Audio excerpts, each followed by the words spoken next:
Alright. Testing mic. Maybe I should get rid of that noise gate.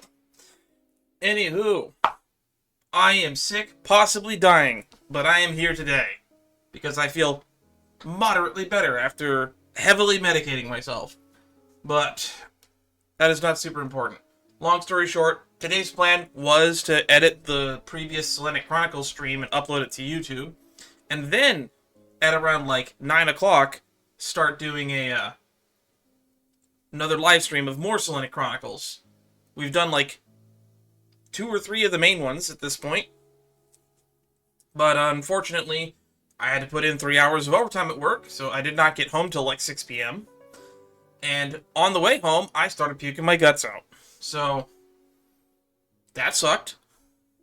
But anyway, I'm here now. I am now at a point where I can eat solid foods again. I'm at a point where I don't feel like I have a blistering headache. And I'm at the point where my cough is manageable. So, I'm not going to be able to stream for as long as I would like to, just because hours in the day have been wasted. But I guess I can always chop up the Selenic Chronicles into like 3 2-hour streams, and that'll save some time on editing, but the streams will get spaced out. Anyway, that is the plan for today. We're going to try to get as many of these done before Luna 2 comes out. Which means we're going to check out what's going on Hiisi Island.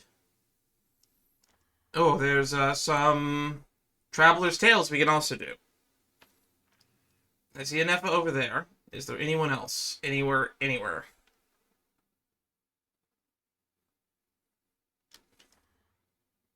No one in Izuma. No one in Liyue. I saw Noelle there a few days ago when I was just doing my daily grinding, but unfortunately could not be bothered to record it. So I didn't, and then I didn't walk into it, and it went away. So we'll start with some, before Selenic Chronicles, some Traveler's Tales, just because we get rewards for doing it. Although maybe I should not waste as much time doing it.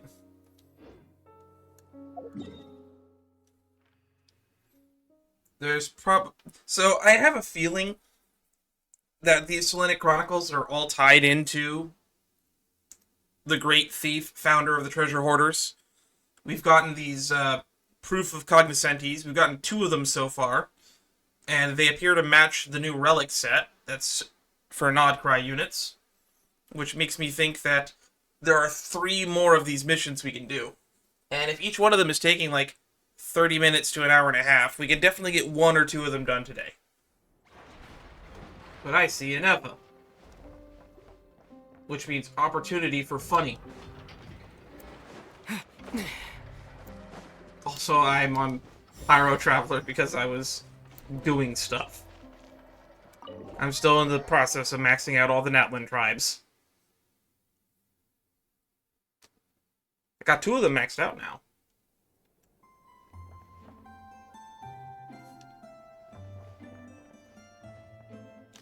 Is Ineffa in here?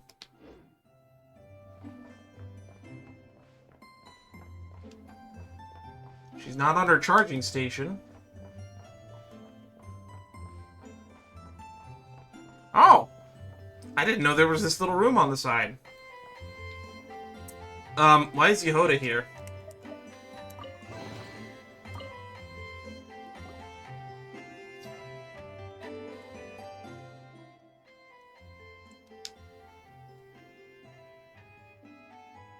Ineffa?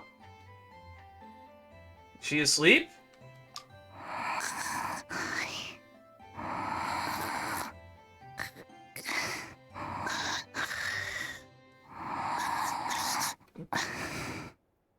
You know, that snoring was a little bit longer than the text implied. Why is Yehoda just standing there?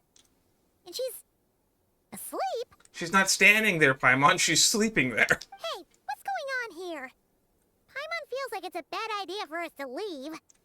Maybe we should ask Aino for help. Keyword detected. Meditative state suspended. Keyword detected. Aino is the keyword, I assume? Whoa! You gave Paimon a fright! Do robots need to meditate? No. However, it was Yehoda's request. She asked me for a detailed analysis of the steps required to meditate and to mentor her as she practiced relieving her stress. Sounded like she just wanted you out of the picture so she could sleep. Yehoda's so stressed that she's gotta meditate to cope with it all? Is something troubling her? Did Nefer assign her another job? I do not know. However, Yehoda said she has been suffering from insomnia for a while and was willing to try any solution she could. First, I let her stand in my kitchen, close her eyes, and focus on the fragrance of crumb-cakes. How is that going to help you sleep? By stimulating her olfactory module, My brother I actually believe there would be a used to decrease in suffer from activity in her insomnia, by the cognitive way, module. when we were in high school. I don't know if he still does.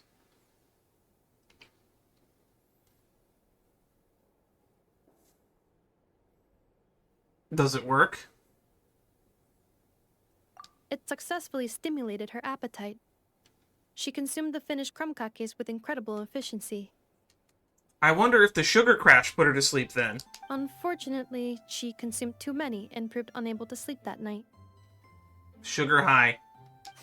That's normal. We're not robots like you, after all. The more we smell food, the more we want to eat it. I can resist, Paimon. There is a half a pizza on the table next to me. You will not see me stop to eat any of it at any point during this stream. That is indeed true. Afterwards, I try to have her perform intense mental or physical exercises before bed. For Cutting example, lumber? Cutting lumber, jogging, doing push-ups, boxing, and so on. You're just trying to make her exhausted to the point where her body collapses? Her body should have been able to enter sleep mode more easily following such sizable expenditures of energy. But I'm guessing it didn't work? It did not. She finished half her exercises, realized she had an unfinished commission, and so rushed off to complete it. Was that where she ran into us that one time? After she returned, she crouched down in a corner, hugging her knees, and said, "Ah, I was so tired from all that training. My legs gave out while guiding my clients through the ruins. I basically crawled the whole way. If Boss Neff finds out, I'm dead meat." Following this, she was once more unable to sleep. How many days has it been since she slept? In the end, we decided to give meditation another try. Boss Neff. No, wasn't me. Didn't steal your tea. Yehoda still hands down the best part of Not Cry. Seems like the meditation was pretty effective. Yehoda's fast asleep. She's starting to talk in her sleep. I do not think Yehoda's sleep is related to her meditation. First of all, the meditation steps I analyzed are not suitable for her. The goal of meditation is to enter a deep state of tranquility, which can be used to enhance self-awareness. Yeah, it's not like sleeping. It's actually really hard to meditate. For an ordinary person, this deep state is close to dozing. For me, this would be closer to a low-power standby mode, where one cuts power to certain components. That said, were we to shut down some of Yehoda's components, I believe it would pose a threat to her personal safety. You mean her physical health? So, meditation wasn't supposed to work, but Yehoda fell asleep anyway? Could she have been so tired that she just passed out? Please tell me he didn't resort to, like, sleeping pills or something. In truth, I do not understand either. All I can do is tell you what happened before. When Yehoda lay down and tried to fall asleep through meditation, she suddenly said to me, What did she say? "Don't run off too far, or I might get ambushed in my sleep. And then I'd be dead meat." I answered her, "Very well, I will remain here by your side." And then you decided to study meditation for a while. After that, like I do with Aino every night, I held Yehoda's hand as she slept. Oh, that's cute. After a while, she did, indeed, fall asleep. Tell me, robot. This is something I did myself. Is she actually asleep? Good thing she's getting rest she needs. Maybe we should let her sleep in peace. Yes. And if either of you need help sleeping, please consult me at any time. However, do note that I can only hold 2 hands at once. Uh-huh. Oh, by the way, I have leftover crumb-cake bolts from the batch I made earlier. I gave one to Yehoda. You can have the other. goodbye. I hope you have sweet dreams tonight. Alright, anecdote has been recorded. Do you need any assistance sleeping? Since Yehoda's asleep, I have one hand for Paimon and one hand for you now. Oh god.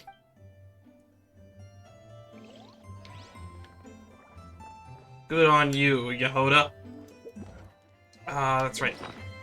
They had to make it really annoying, and I gotta go into gadgets to check out this dang book. Where is it? Traveler's accounts. Meditation time. At the Clink Clank Kronkake craft shop, you encounter a meditating Ineffa. It turns out she's trying to help Yehoda with her insomnia. However, Ineffa's meditation seems awful lot like standby mode. I can't wait until we get Lynette and Ineffa in the same room. Now for the actual thing that we plan on doing.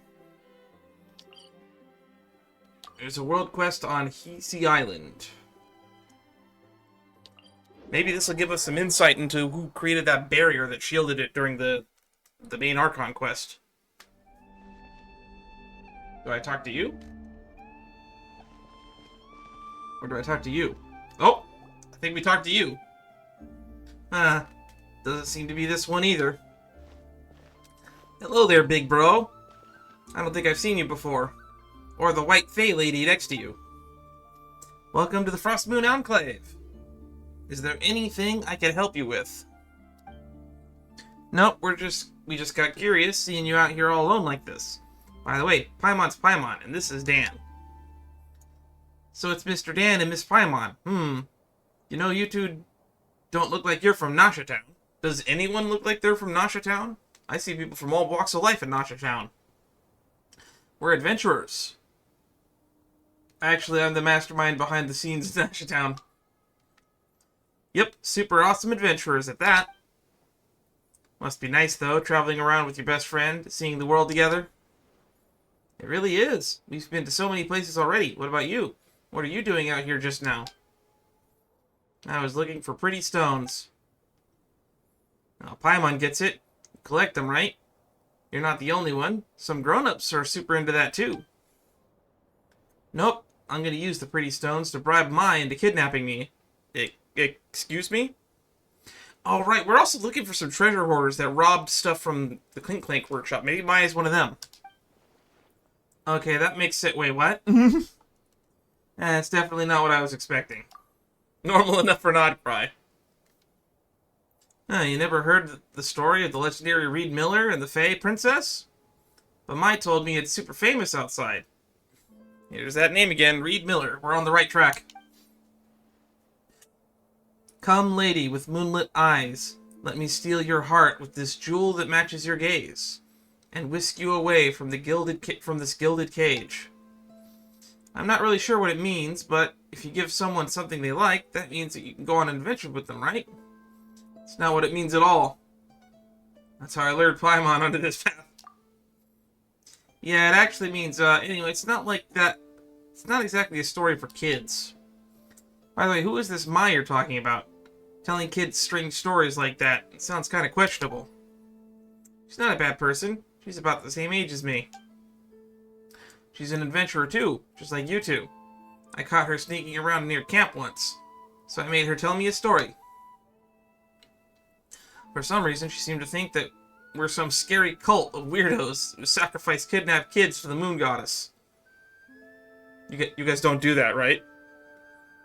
You guys don't do that, right? She tried to act all calm while begging me not to kill her. What kind of weird misunderstanding is that? Right? I have no idea where she even heard something like that. It's so strange, but since it sounded kind of funny, it didn't bother me correcting her. It's exactly why you should have corrected her. Anyway, in exchange, she promised to be my best friend and told me lots and lots of stories about the outside world. Mom and Dad never let me read stories from the outside world. Wow, your parents are assholes. Saying only non-believers would like such worthless things. But my stories are really interesting. Like the fisherman who fell in love with the Fae. The thief who died 3 times but escaped from Lady of the Underworld thrice. Is that Xbalanque? Are they talking about Xbalanque? And the changeling who longed to become human. There were kind people, not so kind people, and really, really bad people. Rich or poor, good or evil. In the end, everyone dies in misery. Wow, these stories suck. I think your parents have a point. Those are pretty messed up. Wow, I really want to hear the whole thing. Could you tell me more? Okay, for example, Reed Miller's companion, the Shadow Weasel, who swore to never step into the moonlight again. Huh? Now's not the time for stories like that. And anyway, those aren't exactly stories for kids. But I'm not a kid anymore. I also said that the outside world's way too dangerous for someone like me. Which is kind of rich from her. She can't even use the blessing of the moon goddess. She's about the same age as me. Somehow I get the feeling she's not about the same age as you. Still, it's fine. I'm super smart. Anyway, before I caught her, she kept muttering about some stone. That means that she's looking for some pretty stones, right? If I find some pretty stones, I bet I can bribe her with ease. Just like how Reed Miller lured the Fey Lady away. She'll take me away from here, right? Can you not say bribe like that? You're just giving your friend a nice gift. That's totally normal. No need to make it sound weird. We'll be looking around in the same area anyway, so if we find any pretty pieces, we'll bring them back to you. Wow, really? Thank you so much. Find pretty stones nearby.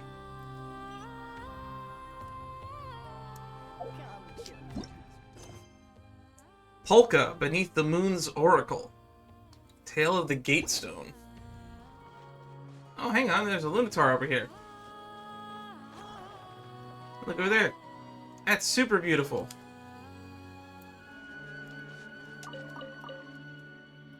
Oh, it's Moonfall Silver, pretty. Okay, we're still looking for pretty stones in this area. Ooh, what is this?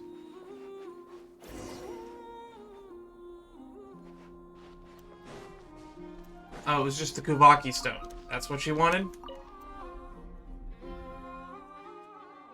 We're back, Kasha. Would you consider this a pretty stone? Well, that was fast. You really are professional adventurers. You're amazing. Most of this stuff's easy peasy for us. Short of exploring some crazy deep underground labyrinth. Or taking photos at spots thousands of miles apart, maybe. What's wrong? It's beautiful stone, sure, but I don't feel like it seems to be attracted to this big stone. Really? Paimon doesn't feel anything at all. I'm not really sure either. It's just a vague hunch, I guess. It's like how Mai mentioned that Reed Miller encountered the Fey Princess through the guidance of the Moon Goddess. I guess this premonition of mine must be something similar? Is this what they call foresight? But wait, Paimon's pretty sure the Moon Goddess wouldn't bother with something like that. She was probably way too busy for that kind of thing. Maybe we should talk to Columbino about Reed Miller. So what does your premonition tell you to do? For example, that we should put this stone back there. I know I'm not a kid anymore, but I still gotta grow a bit to reach that high. Could you give me a hand? Come, children. It's time to offer up your prayers to the moon goddess. Put it there. Something's happening. Is that supposed to happen?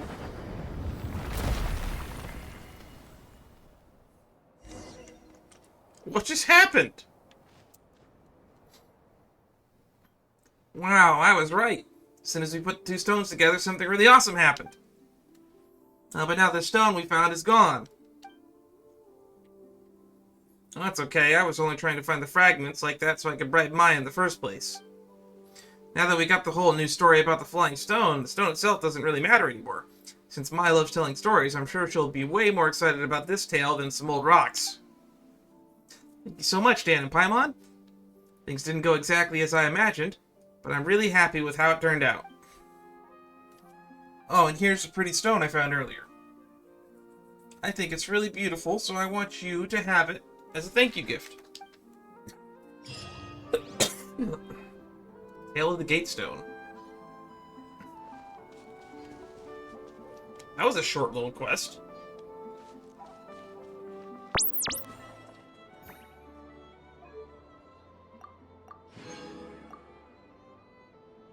Alright, so there's Gift of the Mirage, the Mirrors, the Maze, and the Tsar. For Green Island, Echoes of the Unfinished Past. Let's check with Columbina. We've done quite a few of these Selenic Chronicles since the last time we talked to her. Last time, Columbina told us a whole bunch about the Fatui. Wonder what sort of things she'll talk about today. Let's hope she's in the mood to share. This Paimon jump scared me. Columbina? Oh, it looks like something's bothering her. Is it this one? Not this one either, then? What about this? What is she doing? She's talking to the Lunatar. The Kuhenki, or whatever they're called. Not this blue, then?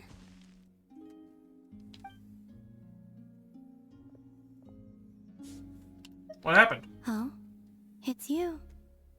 Could you help me? I'll be sure to return the favor. What do you need help with? Are you kidding? You know you don't owe us anything, right? You've helped us quite a lot in the past.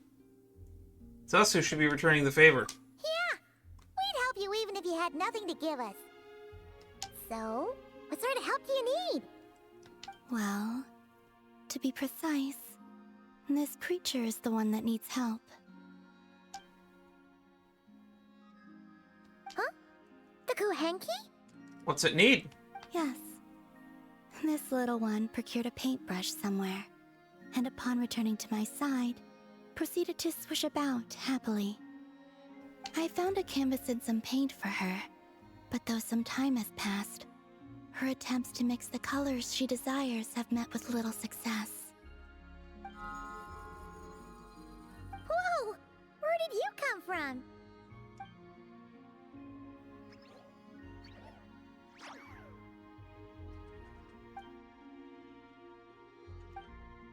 Okay, Kuhenki and Lunatar are now communicating.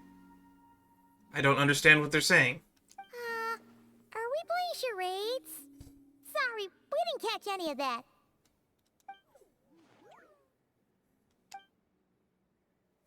I think it wants us to follow it, right?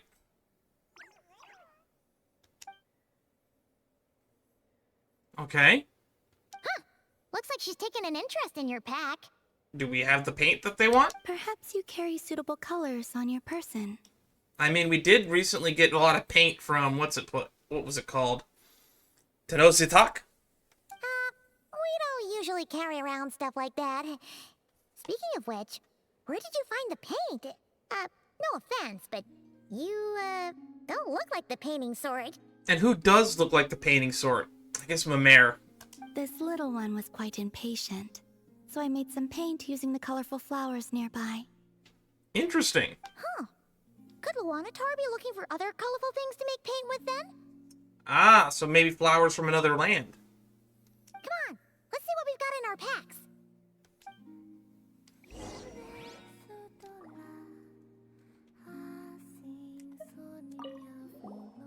Okay, relax. Don't worry, we're searching. Colorful plants from Nokrai would be the #1 choice, right? We got Frost Lamp Flower. Midsummer Berry. That's colorful, right? Will these do? Yes, the Kuhenki looks quite satisfied. Man, Paimon never knew Kuhenki could do art. I mean, I never put it past anything to do anything in this game. Kuhenki are much like us, in truth. Each one has its own personality and hobbies. That's why there's a record-keeping Kuhenki over there in the corner. Wait, does that mean you can tell all the Kuhenki and Nokrai apart from each other? The ones I've met, yes. Huh, that's impressive. Especially because, other than Luanatar, all the other Kuhenki kind of look the same. I mean, there's red ones. So, what is this little painter's name? Name? Ah, they don't have names, do they? Wait, they do have names, don't they? We recognize each other, and that's enough. We don't need names. I don't have one either. True. You've just been going by what other people have been calling you. That doesn't mean you have to continue the cycle. Let's think. Luanatar means a creature born beneath the moon goddess's blessing. How about Luna? So, what would painting be in the language of the Frost Moon Scions? I think it would be Naus? Malaus? Malaus. Yes, Malaus. Ooh, sounds nice. Let's go with that. Malaus. Name acquired. Canvas acquired. What is it, Malaus? There was a Malaus. Watch it be a beautiful masterpiece. Ooh, let's see. Whoa! What in the... What's the matter? This is amazing! Whoa! Indeed, that is amazing. I'm actually going to take a screen cap of that. That's probably going to be the thumbnail. Paimon was expecting something a lot more childish. Or, you know, Melusine-like. Very abstract. That's what I was expecting. Something Melusine-like. The Kuhenki are adept at sensing their surroundings. When it comes to recreating what they've seen, they tend to capture things exactly as they were. So in this drawing... So this is a drawing of Columbina Malus. Malus? Hmm? It looks like Columbina when she was first born. Huh? Huh? What do you mean, huh? Lauma said your birth was recorded by the Frost Moon Scions. But this painting does look a bit different. And Kuhenki shouldn't have existed before the moon goddess's birth. There's multiple moon goddesses, though. Apparently the Lunatar we've been hanging out with, according to Columbina, is not one blessed from her.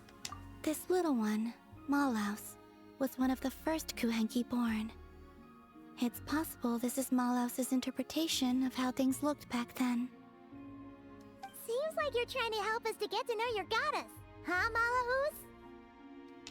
Malaus. The shadow flipped on the nose. Don't worry, Malaus. We appreciate it. We're all friends here.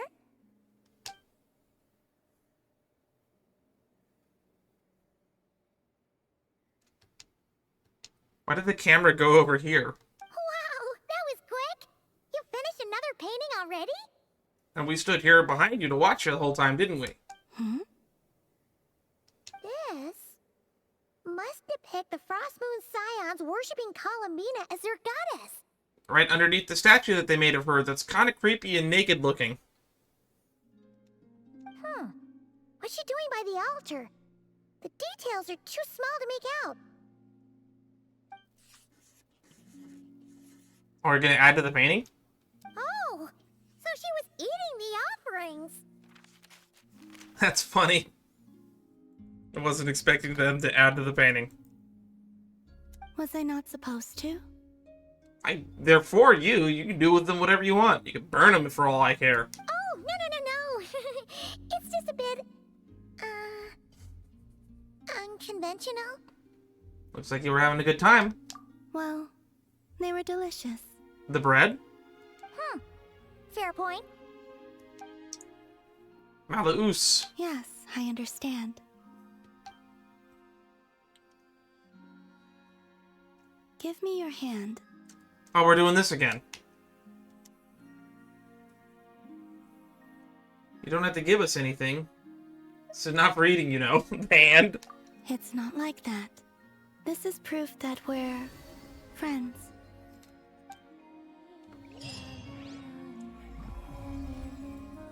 New Moon's embrace.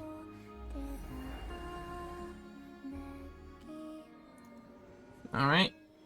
She claims to run away from home.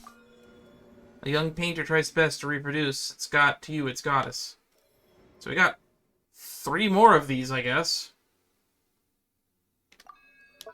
And then we can unlock this. I mean, while we're here, we might as well do this. You any awesome commissions for me? Come at just the right time. I have a handbook from the guild would like to present to you with a veteran adventurer such as yourself. Could it be the official Taybot cookbook? Unfortunately, it isn't. Oh! Valiant Chronicles local legend. Raskolnikov.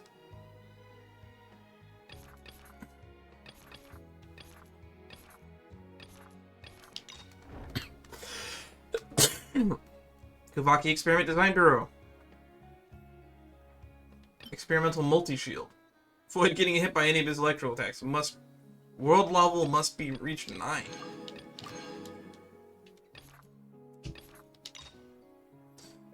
The Bell of Morning echoes.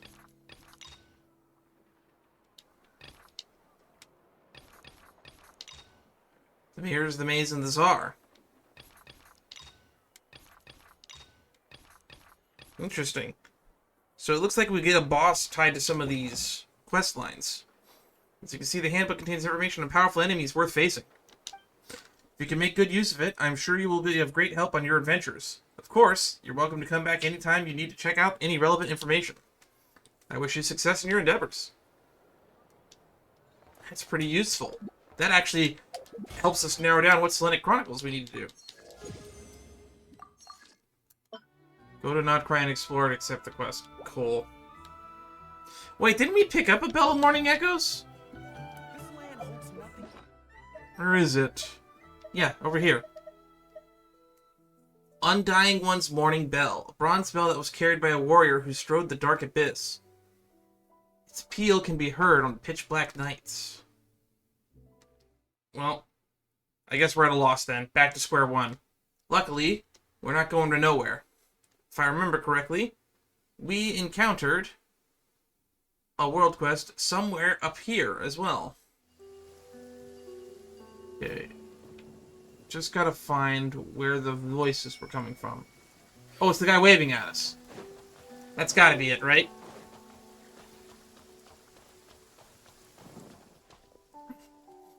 I can't imagine how you two warriors managed to make it through the thunderstorm. But that's not the point right now. I need your help. Don't worry. There's no way we'd stand by while someone needs help. What do you need us to do? Please help me get to the airspace data collector up in the air. Airspace data collector? You mean the big round machine? That's right. All you need to do is align the strong Kuvaki inside each assembly module with the collector and push them into place. Then the collector, I mean the big round machine, will float up into the air. That means everything's working. Alright, seeing how desperate you are, let's help him out, man. Thank you so much, I really appreciate it. If you haven't learned your name yet. All I need to do is along this strong Kuvaki and I see. Okay. Ah, here we go. The power of research. Well, this is easy enough. Slow. Oh, interesting.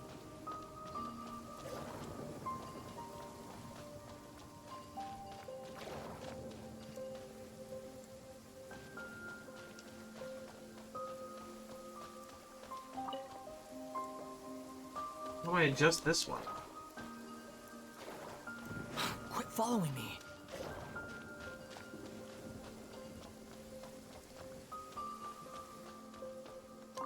Oh, I can just rotate it. Well, should have tried that.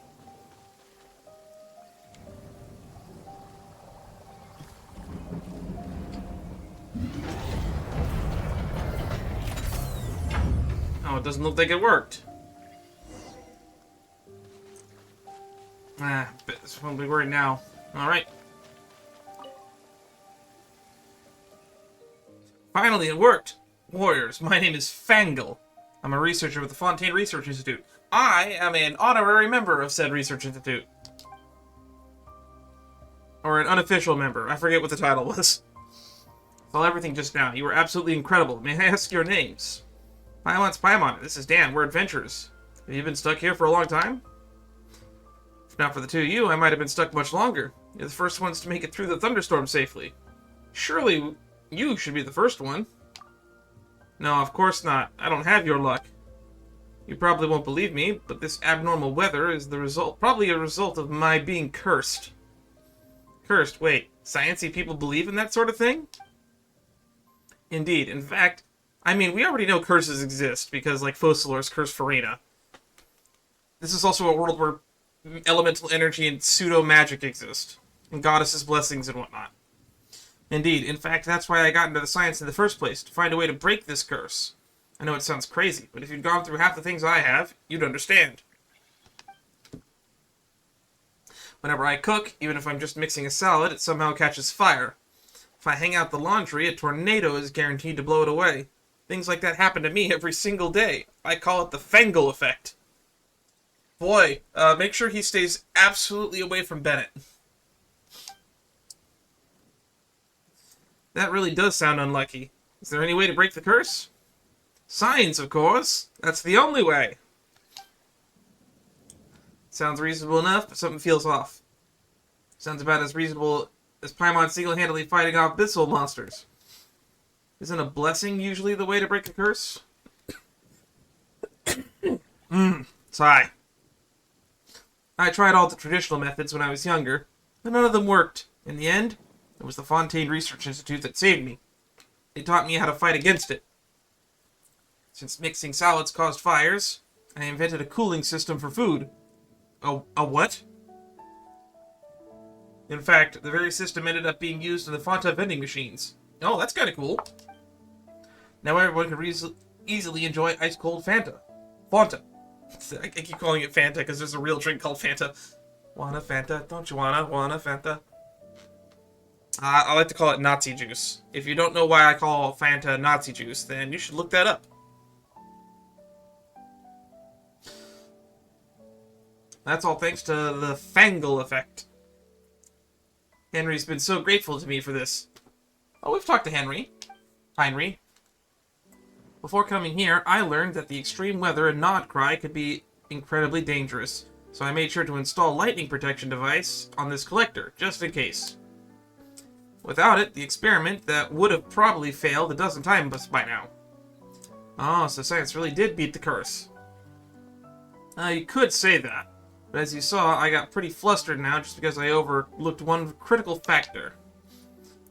The collector might be fine, but with the Fangle effect following me around, there's no way I can conduct the experiment properly. So you've just been running around like that ever since you got here? Till we found you? That's right. The Institute saved me, so I couldn't bring myself to go back without something to show for it. That's why your arrival is such an unexpected turning point. As I mentioned earlier, I came here to study the safety of Kuvaki under extreme weather conditions. I believe it could be a much safer energy source than Arceum. Arceum does seem super dangerous. That's the stuff that went nuclear and sent half of the research institute sky high, remember? You probably heard about the explosion. I was just talking about that. About the Fontaine Research Institute, right? At its core, that accident happened because Arceum is still dangerous to use as an energy source. It's effectively uranium. Of course, we heard about it. You're looking at none other than the honorary senior researcher of the Fontaine Research Institute. Okay, so that was our title. Mr. Raimondo must think very highly of you. For most people, to even earning the title of assistant is quite an achievement. Though I agree with Mr. Raimondo's views. Things like Fanta don't really contribute much to science. What we truly need is more reliable alternative to Arceum. If my theory proves correct, and Kuvaki really is a safer option, the Institute might even rename the Fanta to Fanta in my honor. Oh my god, they're really gonna name it Fanta. Is that really a possibility? That sounds amazing. So may I ask for your help? If you're willing to help me complete my experiment and collect the data I need, I'll make sure to propose that both of your names be added to Fanta. I don't need that. You can keep that. Fandan Pimenta. That's quite an impressive name. No, it is not. Let's help. Alright. But I imagine sales will take quite a hit. You think the name's too long? Let's go with Fanta Paimon. Dan, you're not joining the co-branding? How modest of you. I'm sure that gives you special thanks in the acknowledgement section of my thesis. That's what I really want. Acknowledgements in the thesis. We managed to get the airspace data collector into the air earlier, but unfortunately it didn't quite get high enough. All you need to do now is lift it up a little bit more. To get it higher, you'll need to stack more assembly nodules. Simple and effective, huh? I'm counting on you. Sounds simple, we got this.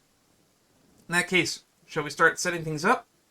When adjusting the assembly modules, just make sure the blue strong unipolar field is facing the collector.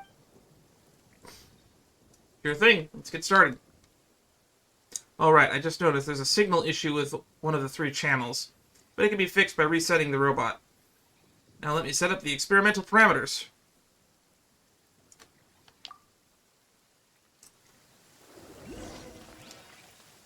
Okay. Looks like the orientation of these assemblies is wrong. Reset the robot and the side facing the collector should work.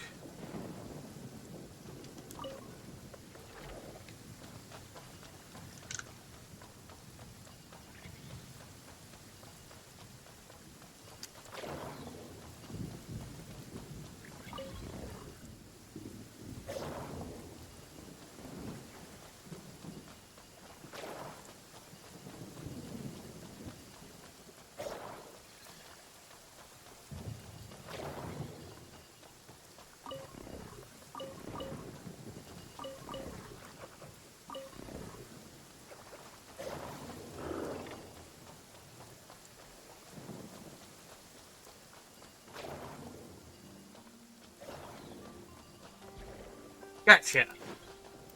Puzzle solved. Squall and Fury. Okay. That was a lot easier now that I see it. Can we get much higher?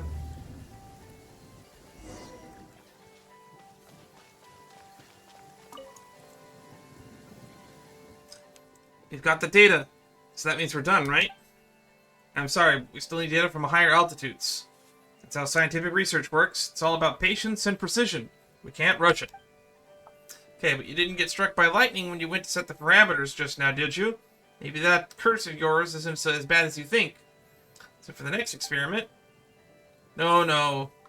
It has to be the 2 of you conducting the experiment. If I tried something, it would definitely go wrong. Please, you have to believe me. Okay. Paimon suddenly feels like renaming Fanta might not be enough. No problem, as long as you're willing to keep helping with the experiment, then putting your likeness on the Fanta label would be more than fair. Ooh, actually, that sounds cool. Imagine Paimon's face on the label. So that means everyone who buys a Fanta will get to see Paimon and Dan on the label? Yeah, you'll be known around Teyvat. But for 2 scientific pioneers like yourselves, that's still a pretty modest reward.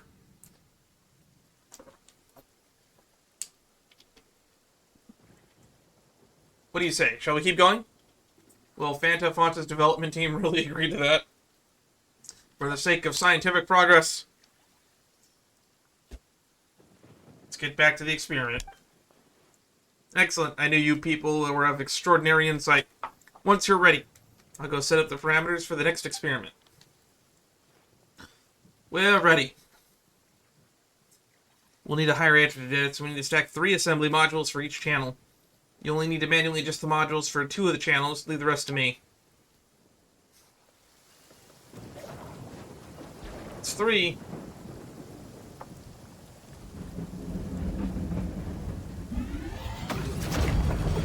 Can we get much higher?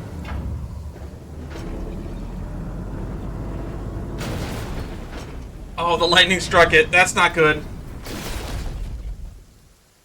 Oh my god, it's gone. Fangle. There was an accident. The collector got hit by lightning. Yeah, I saw it too. The Fangle effect. It's intensified even with the lightning protection device and your help. We can't hold it back. Well, things might not be that bad. Don't give up just yet. The only way to break the curse is by advancing science. Exactly, according to your theory, the only one who should be able to defeat the Fangle effect is now you, Fangle. Oh, you're right. If I fail, this curse won't just destroy me, it'll destroy everything I hold dear. If in the end the Fontaine Research Institute is... I would never forgive myself. We're at a critical stage in the experiment. Based on my initial analysis, Kuvaki does indeed seem safer than Archeum. But for real-world applications, the conductive phenomenon we just observed must never be allowed to happen. I have to identify the cause. The collector's crashed, and certainly is unfortunate. But what really matters is the data inside. Could I ask you to retrieve it for me? Alright, leave it to us. Please be careful. I'll check here if the issue is was caused by the equipment itself. I'm pretty sure it was the lightning. Let's head in the direction where the collector went down.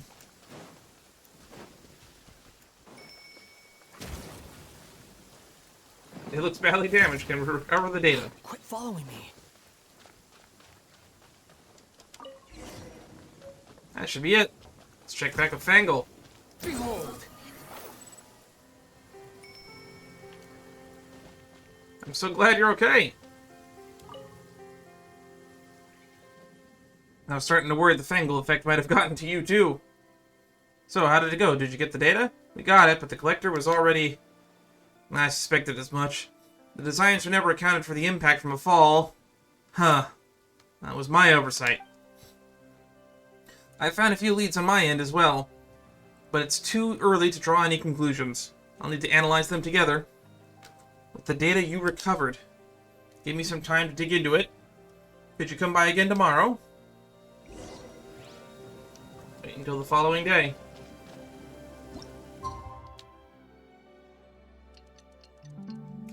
Also known as several minutes later. Oh, he did all these little things come from? Hey, over here!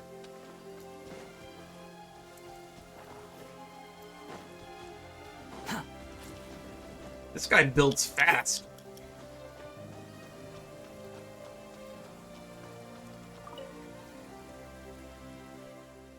Good news, I made a breakthrough. I'm 99.5% sure the Fangle effect didn't affect either of you. Well, that's great. Though Paimon wasn't really concerned about that. Because if it wasn't because of the Fangle effect, then why did the Collector get struck last time? Because the lightning protection device inside the Collector was never tested for repeated use in such high Kuvaki environment. The materials eventually gave out from fatigue. The fix was actually pretty simple. I tested a bunch of materials with different parameters based on this area's Kuvaki concentration, and found something way more durable. Look! This is the Nodcry Airspace Data Collector 2.0. Stayed up all night to finish it. With one final high-altitude test, we'll be able to determine the experiment's results. Why is Collector 2.0 so much smaller than the previous one? Advanced models usually are more compact. We've gotten to a cell phone size in the span of a day. Oh, Paimon gets it now, so Paimon really is more advanced than Dan. Oh, well, that's usually true. The reason 2.0 model shrank so much this time was actually due to the limits of the materials used. I had to cut a lot of non-essential features. For example, the entire structure for lifting it into the air. If it can't get up in the air, how is it supposed to collect data from the altitudes? Well, it's because, you see, many of the greatest leaps in human knowledge come from the researchers themselves step in, even if it means becoming the subject of their own experiments. They say Heine's team drank tens of thousands of bottles of Fanta in order to perfect their flavor. We have today. You get what I'm saying, right? You want to conduct the experiment yourself? Huh? Not me. It's not enough of a miracle that the Fangle effect isn't affecting you two. If I were the one to try it, it'd be a total disaster. Not that I'd mind trying sooner or later. The curse will devour me anyway. But the research on Kuvaki is too important to be left unfinished.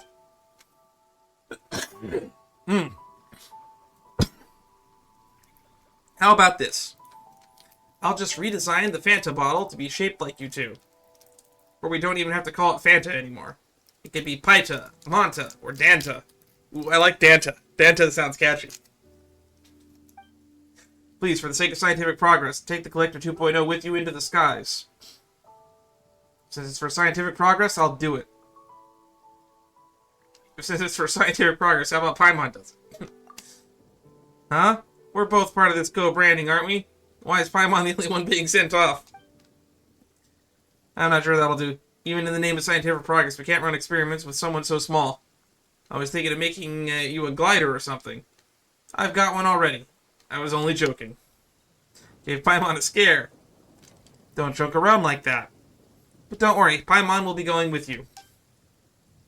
Ah, so you already have a glider. That's amazing. Then we can check that off the list.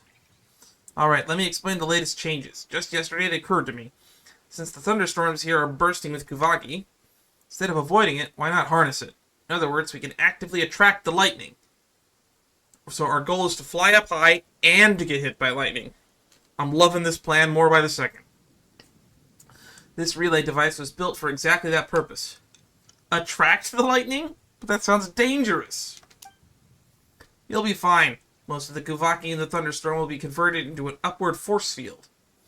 The remaining energy will be captured by the Collector 2.0 to power the enhanced lightning protection device. Trust me, your chance of getting stuck are no higher than 0.067%. Hey, that's a chance of getting a 5-star in this game. So there's still a chance Paimon might get struck.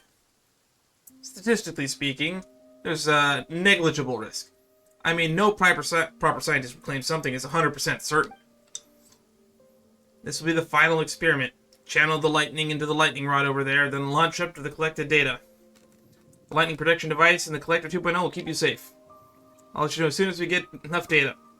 And I'll do everything I can to keep you safe. So ready to go? For the sake of science!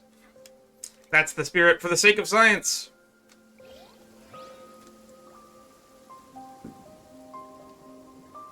Where's the lightning rod? Oh, it's up there.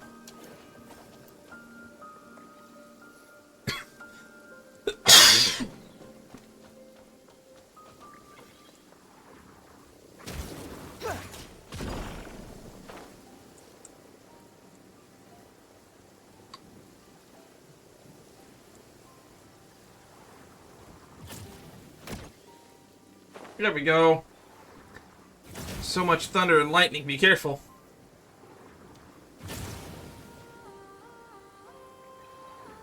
Good so far. Hang in there just a bit longer.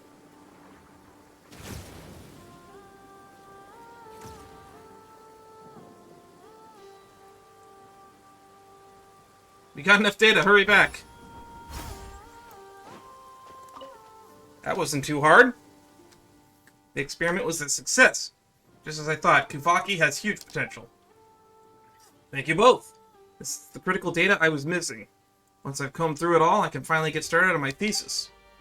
I hope the research results on Kuvaki will truly achieve what Mr. Raimundo envisioned, freeing people from their reliance on Arceum.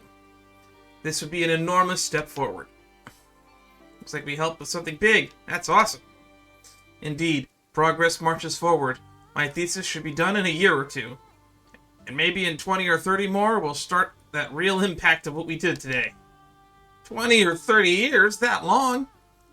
The automobile industry wasn't built in a day, Paimon. And the Boeing 747 fell apart in just as short of time. That sort of time frame is already breakneck breakthrough. Scientific research takes time, you know. It's all about patience and precision. We can't just rush it. Alright, Paimon really thought we'd get to try a bottle of Fan Dan Paimon any day now. I'll be sure to suggest that to Heine and the team. Oh, and here. Take the Not Cry Airspace Data Collector 2.0 as a thanks from me. I removed the data collection module since it's classified as tech from the Institute, I hope you understand. It no longer has any data collection functionality, but the lightning protection still works. Hopefully it'll come in handy on your adventures. Just a heads up, it only works on thunderstorms that carry Kuvaki. It won't be effective against the regular lightning. So once you're outside Notcry, it probably won't be much of use. Well, that means we don't have to worry about getting struck by lightning now that we're out exploring. Science really can defeat a curse. Well said. And finally, thank you both again for your contribution to science. Wake up! Time for science! I've sorted through the raw data. It's time for me to head back to the Institute and start writing my thesis. The power of research. Electric dreams. Data sorting is a meticulous task. I have to remain fully focused. Best of luck with your thesis. You too, best of luck with your adventures. You're so happy just to see the sun again. How childish. Hour of research. Team rigor or team intuition? Okay, we'll check out this island next. And then we'll also check in this hole in the ground. You even want this? Oh, there's a world quest over here. Behold! There's just an island out in the middle of here. Picani.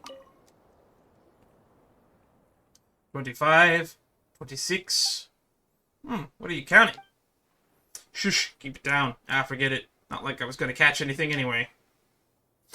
Come on, kid. Isn't it obvious? I'm timing my cast. What, did you think I was waving this rod around to cast spells or something? Ooh. Idea for a sorcerer. He casts spells with a rod. A fishing rod. Whatcha! Well, you were a member of the Frostmoon Science, so maybe it's not that far off base. Maybe you're catching the bestest travel companion, who knows? Huh?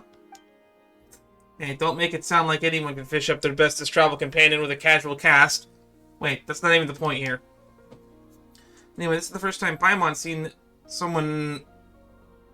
This is the first time Paimon's seen someone time their fishing down to the second. Well, what matters is your fishing technique, not how long you stand on the shore. Old Omari never got that. No wonder he never caught anything. So I take it you two must be treasure hunters. No, we're adventurers. But we do take on work. Do you need something? Pretty much, as long as you're up for getting paid to do a job. Who you are is all the same to me. I've got something you can help with, if you've got time. You see, I'm the best angler on Hiisi Island, by a long shot. No one, not even successive generations of moonchanters, could surpass me in fishing. Really? That's amazing. Wait, that doesn't mean anything. Fishing isn't even part of the moonchanter's job. Still, even with all this skill, I haven't caught a single fish lately. Makes no sense, right? So obviously the problem isn't with me, but with the environment. Just as it is with the cursed eye of Crotty, there must be something underwater affecting the fish. Seems like quite the leap in logic. No, Paimon, let him cook. Anyway, I was hoping the two of you could check the nearby waters, see what's scaring the fish off. Don't worry, you'll be properly compensated for your efforts. Well, since there's a reward involved, Paimon will take a look around. No promises we'll actually find anything weird, okay? Well, that looks suspicious. Oh, we can raise this up. I didn't expect to be able to do that.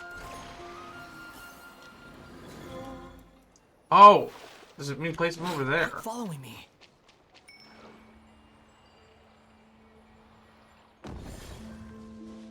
Alright, that should do it. Paimon still doesn't see any fish. There be something else in the water we have to find around? Let's look around.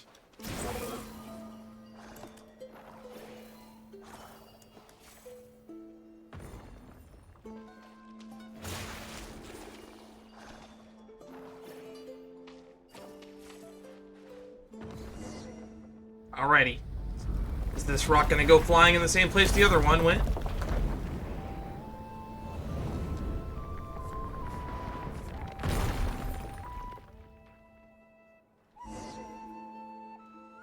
Gift of the Mirage. Polkka beneath the Moon's Oracle. Gift of the Mirage. So this is all from Polkka the Moon's Oracle. Hey, did you see that? I don't even know what happened. One moment I was looking away, the next thing I knew there was a big rock that just flew off. Explain what happened earlier. Oh my, I have no idea what that means. But if you can pull off something amazing, that amazing, you must have the Moon Maiden's favor. The Moon God... the Moon Goddess protects. She protects indeed. Now I can fish here to my heart's content, so long as that annoying bard doesn't bring his pet over, or the goddess forbid start singing. As promised, here's your payment. Although I haven't caught any fish lately, I've reeled in all kinds of other stuff, some of which could be worth quite a bit. Not that the more is much use around Hiisi Island anyway, so it's all yours. Thanks for your help. Now time to fish in peace. What did he give us? Primo gems. And Mora. Hey, we unlocked a fishing spot. Cool. Squall and Fury. Well, I said we would make our way over here. Or to the north side of the island, because we haven't looked at either of those yet. But I also want to explore this weird hole in the ground. Which is what we originally came here to check out.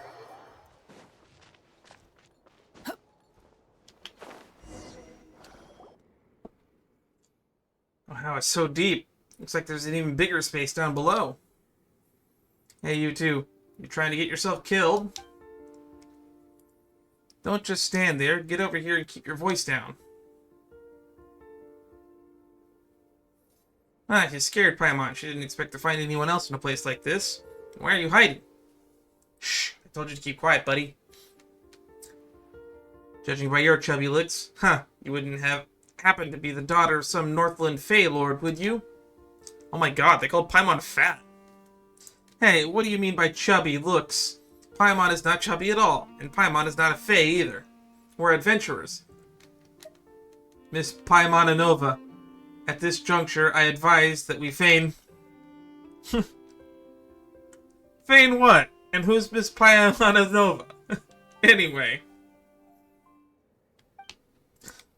In any case, he is Dan and Paimon is his guide. We're adventurers who come to investigate this deep pit. Yes, of course, we're adventurers. Definitely not nobility. We all need to wear some masks, am I right? He still thinks we're nobility in disguise. But... oh, this must be the Mai that the other girl was talking about. But since you've all introduced yourselves, I should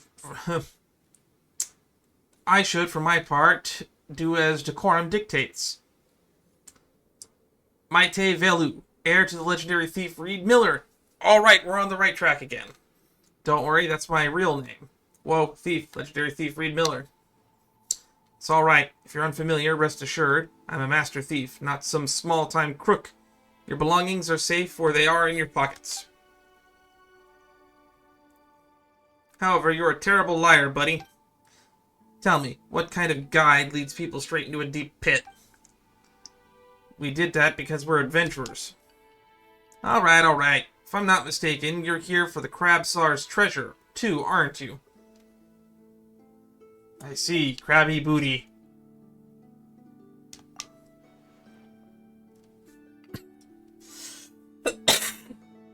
Paimon, just play along. Huh? What kind of nickname is that? That's right.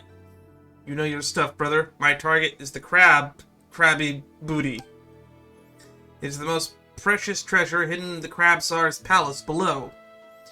The stone that can manipulate human desires. That is what I seek. The Twardaska stone. Oh, just hit Paimon after hearing all this talk of thieves and the Crab Tsar. This must be some kind of children's adventure game, right? So how do you know that there's treasure here? That's what a master's thief's secret, buddy. What's it gonna be? Interested in a team-up? I've already scouted out the place, the palace routes, and have a good idea where the treasure is. But I am a master thief, not a mercenary. I can't defeat that despicable Crab Tsar all by myself. If I could, I wouldn't be hiding here waiting for it to lower its guard. If you're a master thief, why do you have to confront the palace owner head-on? Wouldn't that just make you a robber instead? That shows you're an amateur, buddy. You can't get the treasure without defeating the palace owner. Hit him. I mean, that's just how things work in this business.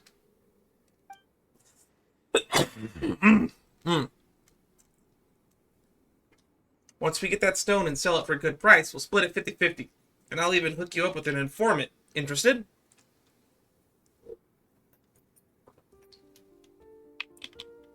Leave it to me. I'm a world-famous thief, after all. As long as you add world-famous in front, then it doesn't matter what comes after, huh?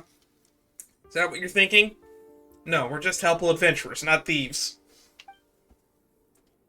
Wait, come to think of it. First major deed in Mondstadt was stealing the Holy Lyre to Himmel. What a callback. a world-famous thief. What are you doing? What are you going to say next? You're a fugitive wanted in multiple nations? I mean, technically. Alright. Enough joking around. Even Reed Miller has never been wanted by every nation at once. Still, you're quite the interesting person, buddy. Alright, let's get to it then. Stay close and don't get lost.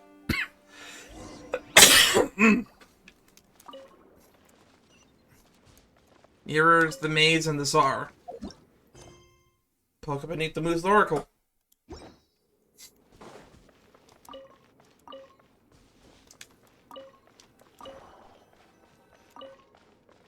The marks on the ground look familiar. Keep your voice down. Those tracks were left by the crab Tsar. That thing's scarily strong lately. Well, never mind. Forget I said anything.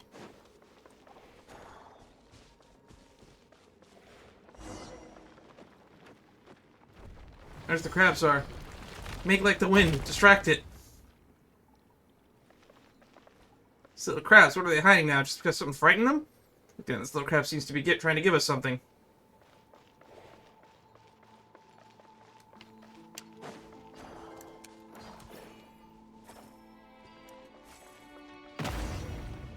Oh, a huge rock blocking the path just shattered.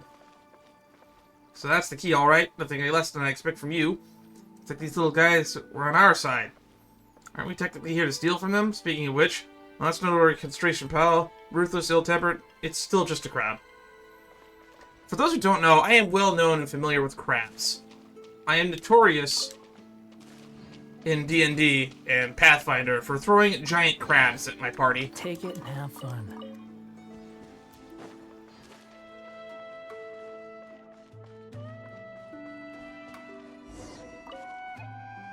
Don't worry, since the crabs have blocked the path. Okay, I cannot read that.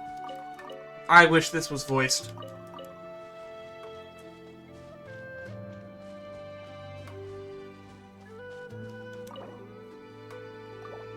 Put a lackaberry there.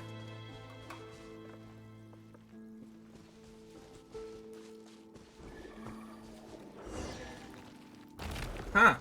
That was super helpful. Thanks, buddy. You even want this? The mirrors, the maze, and the Tsar. Destroy the obstacles.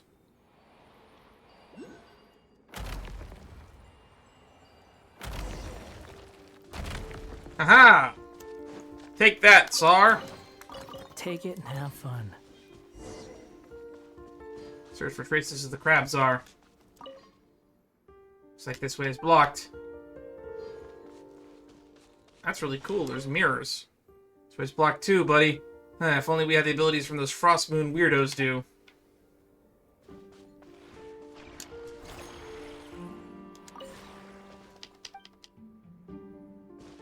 Okay.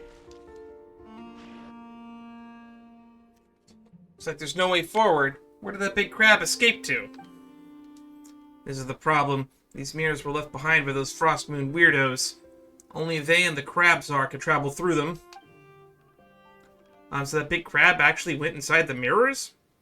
It's just a crab. So where did it learn how to do that? Well, it's probably has something to do with that cursed Stone of Desire. The Tuwanska Stone. Ahem. Better find a wall first, buddy. Because if you fall over from what I'm about to tell you, I, Mind Velu, am actually a member of the Conch Gang. Here to gather intel. Oh, so you're a member of the Conch Gang. Run, Miss Pivanova. I'll hold them off. Run? Wait, what's so scary about that? Also, what kind of corner reaction is that? And who's Miss Pivanova anyway? It's normal to react that way when you hear our name. But don't worry, buddy. I'm not your enemy. Anyway, forget about that for now. So just you know, I've been observing this palace for some time already. Truth is, His Majesty the Crab Tsar used to be quite docile, and didn't know how to travel through these mirrors until 6 months ago. That was when it picked up a strange stone from somewhere and started carrying it on its back. Its temper has taken a deadly turn ever since. Evil, cruel, easily agitated, sometimes it even uses pincers to crush other little crabs, turning this place upside down.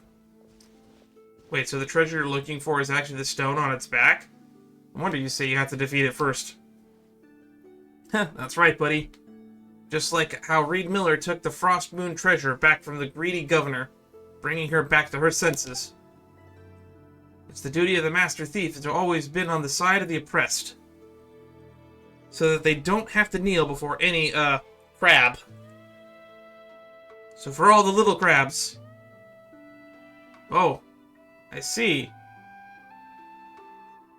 Is that what you wish for, ruler of Elysium? Yikes! Eek! I was about to say, why are we cutting to a random person? Oh no, she's just in the mirror. No, I wasn't scared of... I am the heir of the legendary thief, Reed Miller.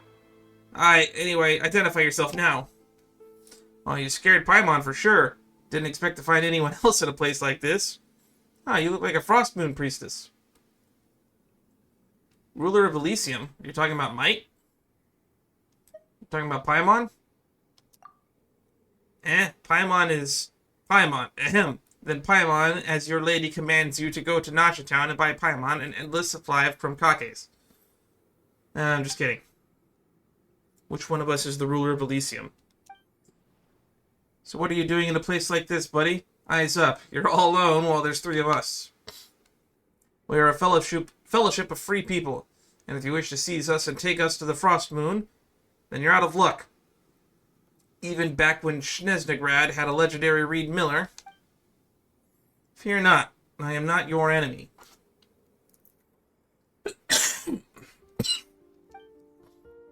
Still, Reed Miller. Is that the name you have chosen to follow in this sublunary sphere? Huh, of course. Anyway, I've got no interest in the plots and schemes and shadows. What exactly do you want? Out with it. No, there's no need for such meaningless words. We're only here for the treasure. I know that. I've known it from the beginning. Cast your gaze that way.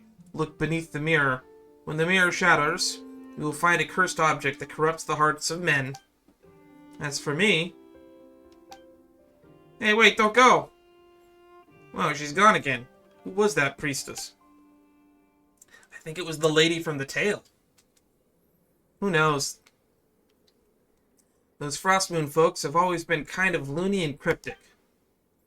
But I suppose there's no other choice now. Let's follow her advice and go look that way.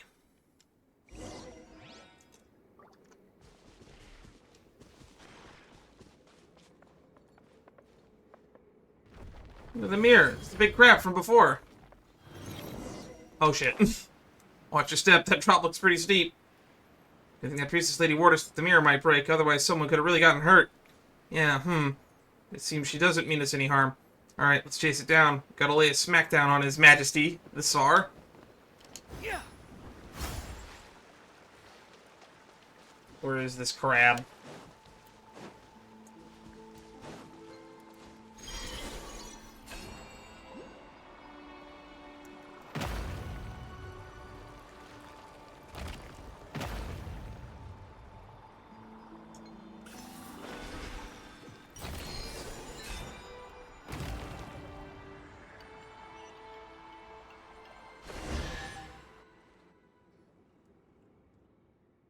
Huh, nowhere left to run now, huh? I know these grounds like the back of my hand, and I can tell you we've got it cornered. Once we take it down here, this will all be over. What do you say? Are you ready, brother? I'm ready. Alright, let's do this. Time to show that fellow what proper no-holds-barred frontal sneak attack looks like. Frontal sneak attack. Alright, frontal sneak attack... Wait. Can you even call it a sneak attack if you do it from the front?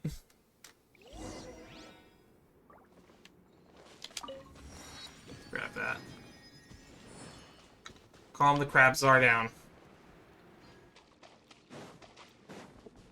Not sure what I'm supposed to be doing here. Oh, hang on. Something happened.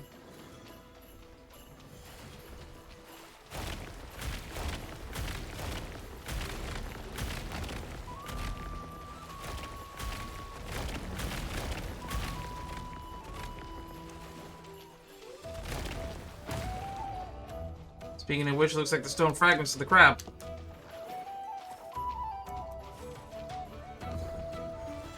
Aha! Gotcha!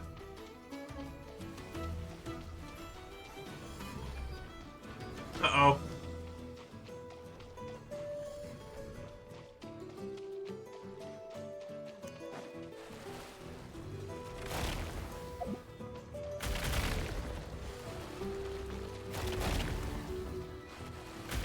Uh-oh. Whoop. Too slow.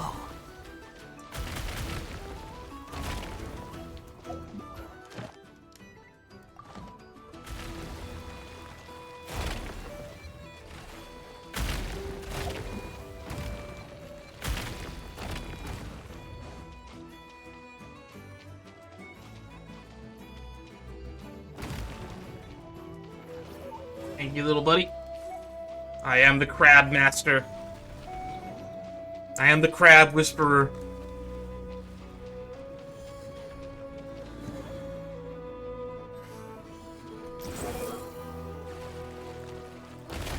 Oh.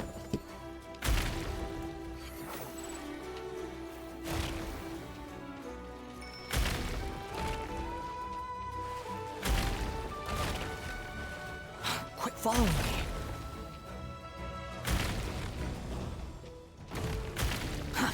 Too slow. Too slow.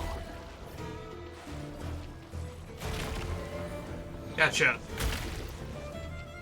That's the rule of threes. Is he done? Or not? You're dead. Ow.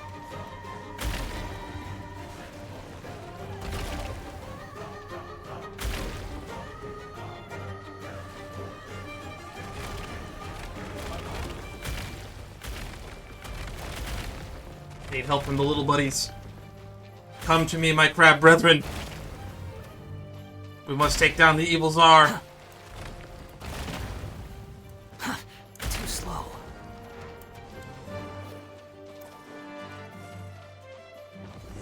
Gotcha.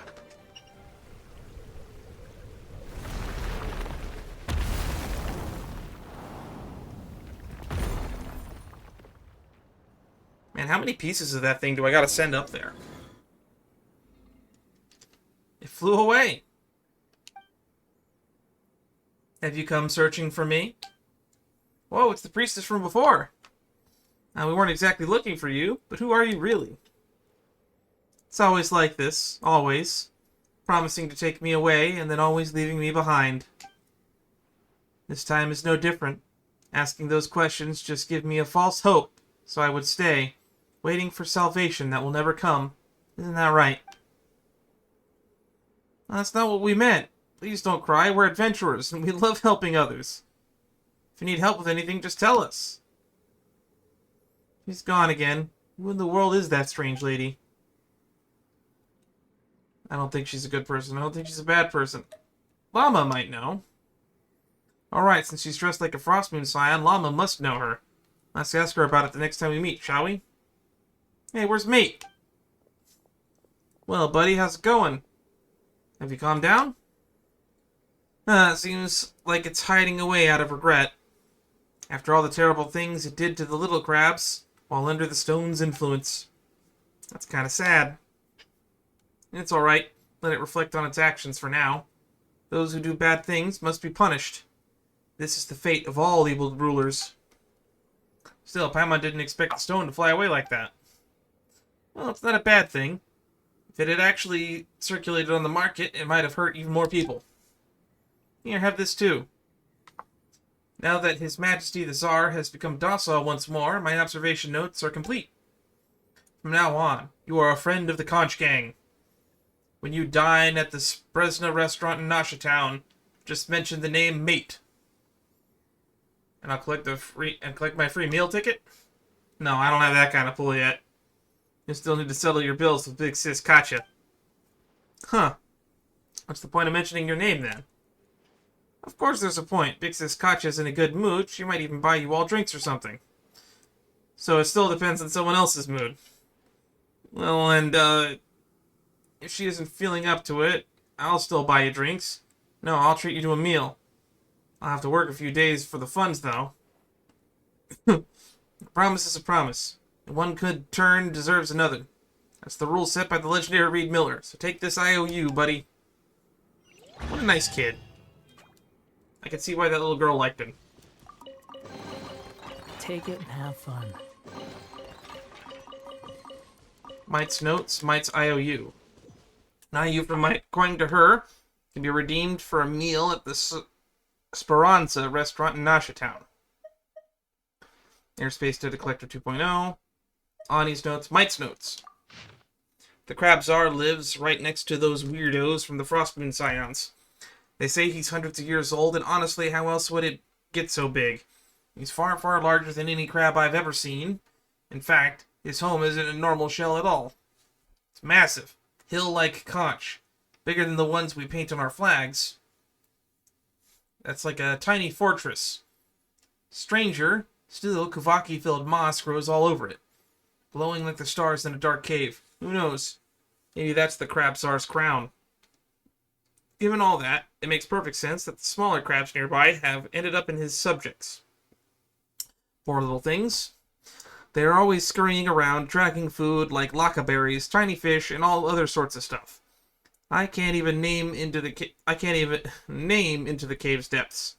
Instead of enjoying it right there and then. Twice I even saw them hauling back shiny pebbles and bits of moonfall silver. Maybe that's the tax they owe the Tsar.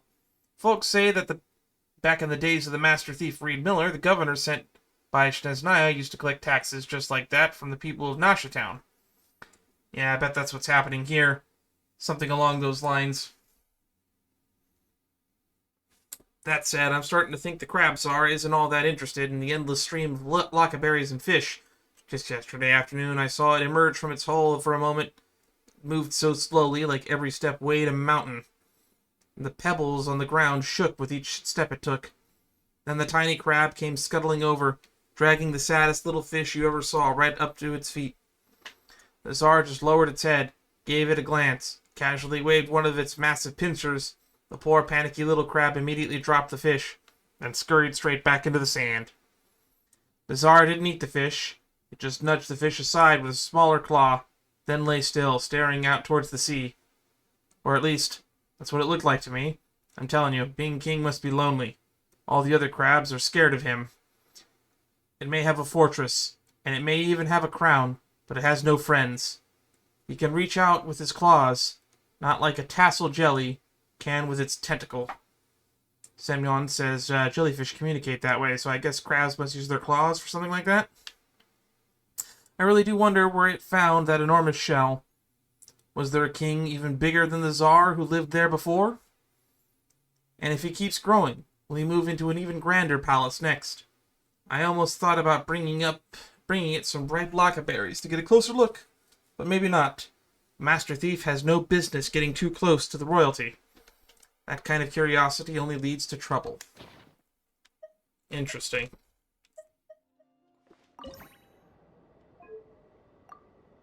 Gift of the Mirage, that was the fishing one. The Mirror's Maze and the Tsar. So we still need Echoes of the Unfinished Past. And for a Green Island.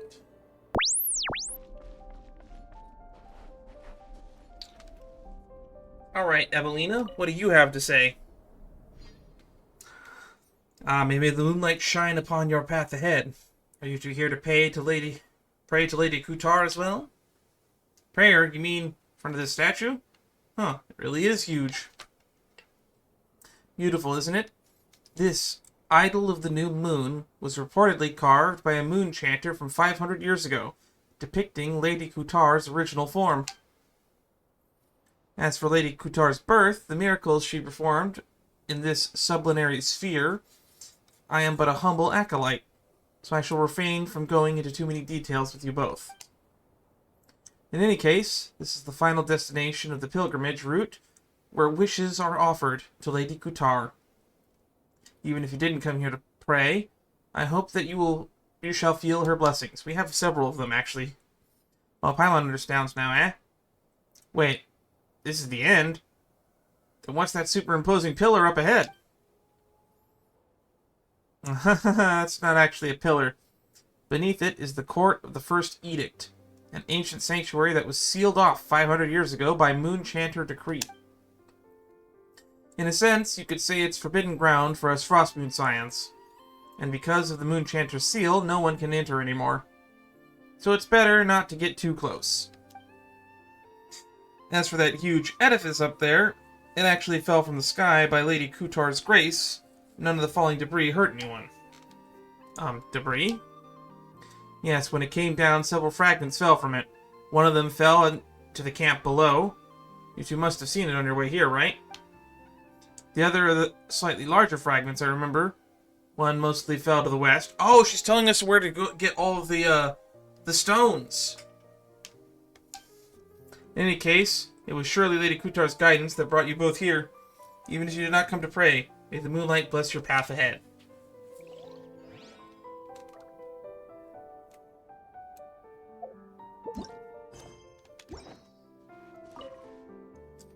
Lady Kutar liked these statues. May the moonlight shine upon your path ahead. About the fragments you mentioned before. Why, are you interested in those? Let me think. One of them may have fallen on Thunderclap Reef to the west. Don't recommend you go there. It's a very dangerous place. That must be what this is. We did plan on exploring that area. I love getting a lead. The wind rises.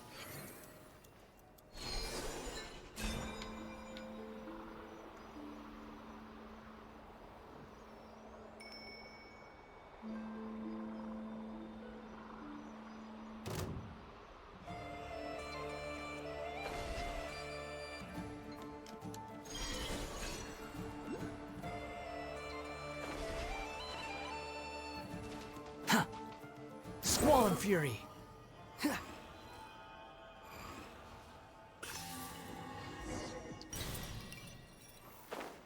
For a green island. Polkka beneath the moon's oracle. I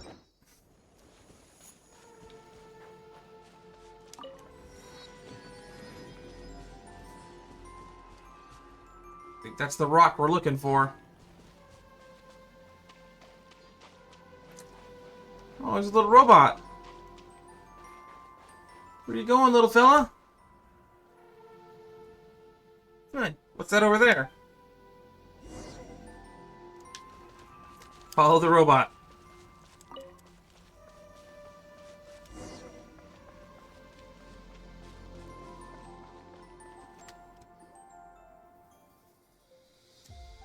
Huh. Kraka 3, you're back already? We're meeting a whole host of interesting characters. I love World Quest characters. That's weird. You didn't collect the fragment. So why are you here so soon? Hello? I'm sorry. Please let me explain. There's a really good reason I'm dressed like this. It's not heresy or anything, I swear. Paimon hasn't even said anything yet. Huh, oh, you're an adventurer from the outside. By the moon goddess's silken locks. I thought you were... Wait a sec. Why are you dressed like that? And I feel like it's totally normal to boot. Like... Well, it is my favorite outfit. We're getting called out for our skin. Should I be wearing a green uniform from the Adventurers Guild instead? Wait, you must be... You're the one the Moon Maiden holds dear. Talented beyond belief and totally unfazed, even with all this Kuvaki turbulence. About that. Well, Paimon thinks we can just skip over the details. But seriously, why are you dressed like that? What are you doing here? What even is a Kuvaki turbulence? Pardon my rudeness. Ahem. I am she who serveth the frost moon, born of the tides and bearer of the high priestess's mantle beneath the moon's silver gaze. In this supplenary sphere, I am known as Verandska. You two can just call me Verna. I'm currently on a very secret mission to restore balance to the Kuvaki here. So if I may, how should I dress you both? In this sublunary sphere, I am known as Dan. Copying the way she talks, really? Fine. Ahem, in this sublunary sphere, Paimon is Paimon. Ugh, that was super embarrassing. And wait, you mentioned that you're on a secret mission. It's not very secret if you just tell us immediately, is it? And calling yourself a high priestess, while dressed like that, you ain't fooling anyone, miss. Well, you can't judge a book by the cover it wears, yes? We too have had scammers parading around Nasha Town in the Frostmoon Rose. They clearly found somewhere. Oh, I know. A demonstration of our ancestors' blessing should convince you of my identity. Bear witness. Hiya! Whoa, that Kavaki power is intense. Paimon, run! I'll cover you! Wait, seriously? Dan, are you okay? Hey, don't mess around, would you? Nothing happened. Oops, I forgot this outfit wards off Kuvaki. Hang on, I'll take it off and try again. Oh, but with the turbulence afoot, I might get a little nosebleed without my suit. Well, since it won't take long, I guess I'll be fine. Okay, first undo the strap here. Wait. No need to go that far. We believe you. Just keep the suit on. She was gonna strip naked, wasn't she? Wait, does that mean you two would be willing to help me with my mission? Dan. Did Paimon pass out for a minute or 10? Why is she suddenly asking us about some promise we never heard about? She's gotta be a fake. Paimon's sure of it. I told you I'm not faking. Forget it. Let's put my identity aside for now. Like they say, small slips sink big ships. That's not how that saying goes. It's loose lips. If we leave the Kuvaki turbulence alone, we'll have a catastrophe on our hands before long. You should get more people to help. I see, it looks like we can't just walk away from this. Should get more people. Fortunately, I can't. The others don't have my level of resistance. If I call in backup, they'll be dealing with much worse than a simple nosebleed. That's why having helpers like you two show up is a rare stroke of luck. Alright, fine, we're adventurers. And we don't say no to folks in need, even if you seem a bit unreliable. But even Paimon can tell something's definitely off here. Maybe we can help. Excuse me. I'll have you know I am the most reliable priestess there is. And you two seem even more reliable, so I'll share this super-duper reliable foolproof plan with you. Let's cut to the chase. Those two rotating boulders are the cause of this Kuvaki turbulence. Ever since the time of the first moon chanter, Lady Isla, the Kuvaki in Thunderclap Reef has always been unstable. But things have gotten worse since those two large rocks fell from the sky. The scripture says, O Moon Maiden, even the immutable laws set by the dread sovereign of the firmament, shall bend to your song, and even the tides of time and heaven's signs will, what was the next line again? Oh well, I'm sure you get the idea. Best priestess, by the way. Paimon gets the idea that you're super unreliable. Aw, come on, forgetting one little verse in a prayer doesn't make me a bad priestess. Besides, we're not counting on prayers to fix this. We're using science. Based on my calculations, those two zones are filled with powerful Kuvaki energies, which is why the balance here is particularly messed up. The solution is simple. We're going to fight fire with fire. We use other Kuvaki charge fragments and hit those boulders at precise angles. We'll be able to counteract the disruption and calm the turbulent Kuvaki down. An exquisite plan, truly. That's not what I'd call foolproof. I get it. When I first looked over the results of my calculations, I thought, wait, can this even be? But numbers don't lie, you'll see.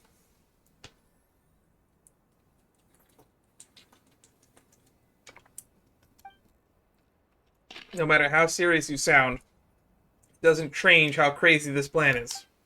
I think it's pretty practical. It's basically what we've been doing all night.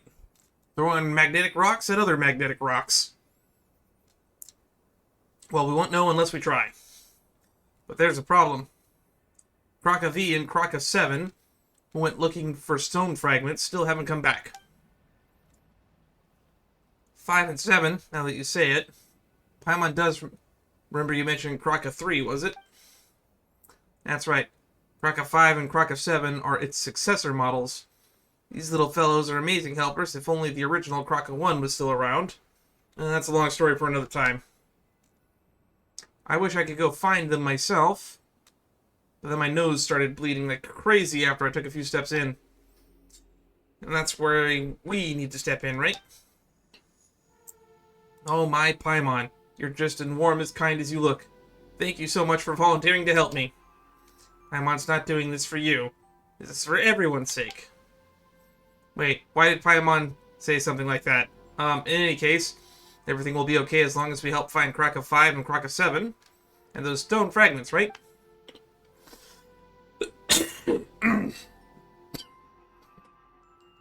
Yes, once you've collected the stone fragments, just toss them up into those 2 large stones. That's the beauty of a proper scientific solution. Works no matter who tries it. Alright, my ever-reliable Dan and Paimon, I'm counting on you. Crazy lady. Enter the cave. Ah, found it. That wasn't that far. Wait, is this Kraka 3 or 5? Cat's that's crawling in the car and can't get out.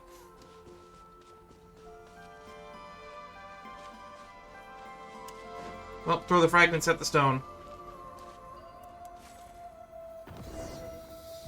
Nothing's happening. Do we need more fragments?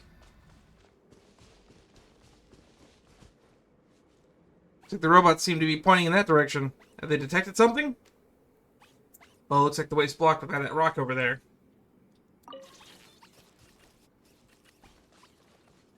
Alright, we'll send those 2 back. We'll figure it out from here.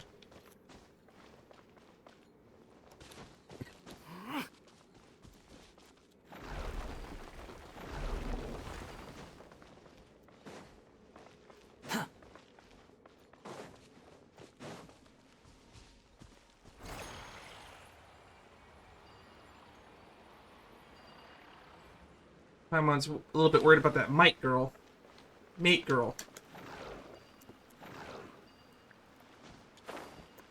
Quit following me. Why did Paimon bring that up right now? Oh, I see. You gotta complete the staircase.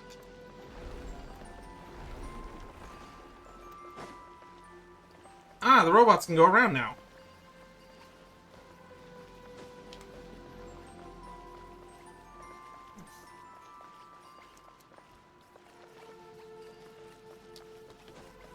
Go forth, my minions.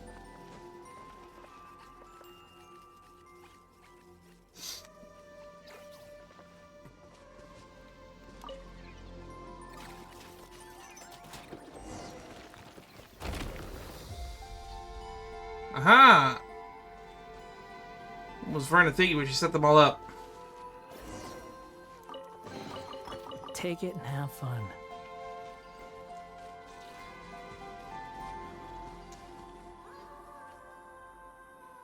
Oh, something's happening.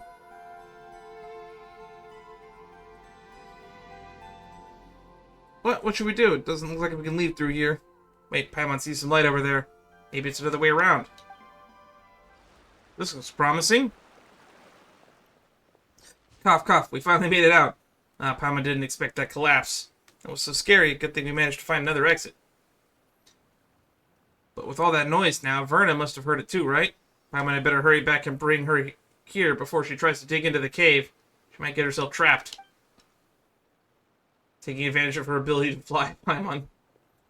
It collapsed? Oh no, how did this happen? You both alright? You mean you didn't hear that huge noise just now? And it's a little late to say, are you alright, isn't it? We're standing here, aren't we? Sorry. I was busy calibrating Kraka 3, so I wasn't paying attention. Indeed, you have proven exceptionally trustworthy, Dan. More than even myself as a priestess, had I encountered such circumstances, I fear I would have been completely at a loss. Alright, let's see what you've been up to, little Krakas. Well, aren't you a right troublemaker? You found the pieces, but didn't come back on time. So Dan and Paimon had to turn the place upside down just looking for you. Well, they found the pieces, but got stuck on their way back. Don't you think you might have messed with the settings up somewhere, Verna? Certainly not. I am a direct apprentice to the famous Papa Wrench. Papa Wrench! And the finest mechanic on Hiisi Island. There's no way I'd mess up a simple recall function. Nope, definitely not. Don't think Paimon didn't hear you hesitate. Let's face it, bad recall function or not, they didn't return, and that's a fact. Oh, but they have returned. You two reliable souls did bring them back, didn't you? Now all we have to do is toss this fragment up like you did previously, and everything should go off without a hitch. You're seriously sidestepping the issue here. As the sacred prayer goes, O great father of Genesis, forger of the tripled moons, Tukoja Yankuenen, let your wrath right the askew throne, and the fair one may become thy. Become thy... Oh, what comes next? Forget it. Forget the chant. Scientifically speaking, no matter the problem, a few good whacks will do the trick. Percussive maintenance. Go! Yeah, science! Yeah, that's right, whether it's treasure hoarders, specters, or troublemakers from who knows where. Just whack them a few times and they'll be good to go. Wait, how is any of this remotely scientific? No matter how Paimon looks at it, something about this plan feels off. Are we sure we won't accidentally blow the whole island sky high? Huh, you're a funny one, Paimon. Nobody would be silly enough to blow their own home apart, right? Rest assured. I've been thoroughly researching this for a long time, and can vouch that it is a very reliable plan. And we did test it once just now, didn't we? I guess we got no choice but to try at this point.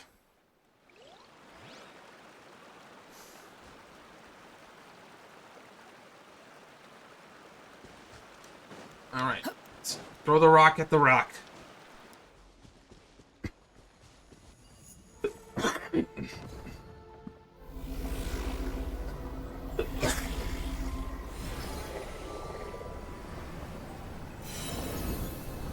Looks like progress.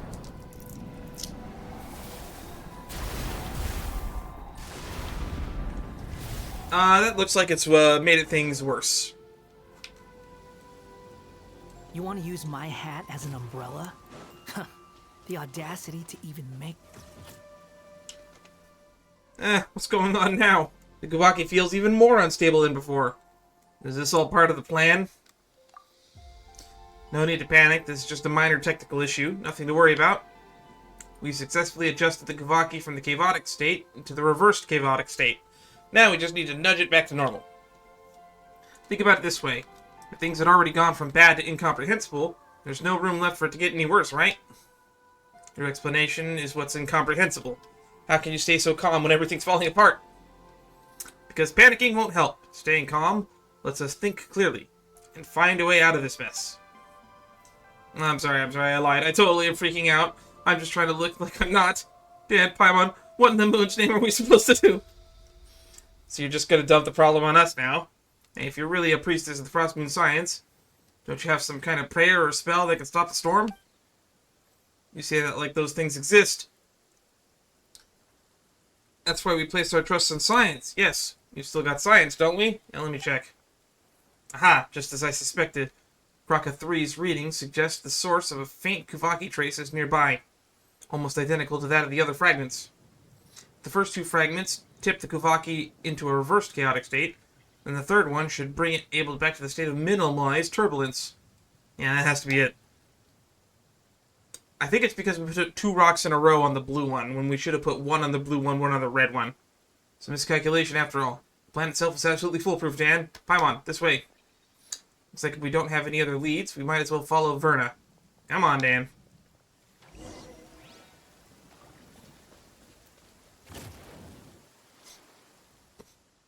Eureka, see? I told you to trust in the power of science. Oh shit, it's you again! You arrive at last, hero of Elysium. Whoa there, someone else is here too? Hold on, this one seems familiar. If Paimon's memory serves, She gave us direction last time we ran into that giant crab. But now she's shown up again. Hey, who are you really? I am the dawn's first breath upon the world's weary brow, the final draught of nectar, drawn from the bitter well. I am mother to all, and daughter to all. Is that a prayer? Seems like this place is turning into a gathering for priestesses. That does sound like part of a rite, but it's a verse only Moonchanter is allowed to recite. Huh, a true priestess would never get the sequence of their prayers wrong. Another fraud and borrowed robe. I've seen plenty of your kind. Last time it was a woman called Hidimbi. She too dressed the part, played the role, and fooled quite a few. But tough luck for you, imposter. Got a real priestess right here, and I can see through your disguise. I don't think she's faking it, Verna. Do the mask's carvings determine an actor's worth? What matters is that she sits in the seat, and thus she plays the role. In this sublunary sphere, are we not all masked? It is merely that some veils can be seen and others not. Well, that sounds profound. If nothing else, she sounds more priestessy than you, Verna. Hey, what's that supposed to mean? I can't help but agree. It's okay, Verna, even if you are an imposter. Excuse you, I'm not the imposter, she is.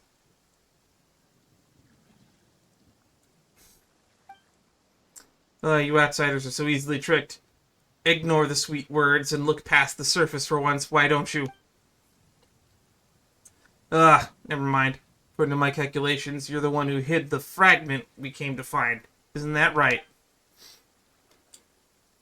That's no trinket for common hands. Hand it over, or I'll use the moon goddess's favor to give your head a very enthusiastic blessing. Are you a priestess or a thug, Verna? She said she was an apprentice of Mr. Wrench. Papa Wrench. What do you want, me to bow, kiss the forehead of the scammer, and sing her a dainty hymn while we're at it? Now's not the time for etiquette. Your desires unfurl before me like threads, and I have traced their destined weave. But this is no place for us to speak. Walk with me, and I shall lay bare the tapestry. Are we going into the thing? Into the top of Thunderclap Reef.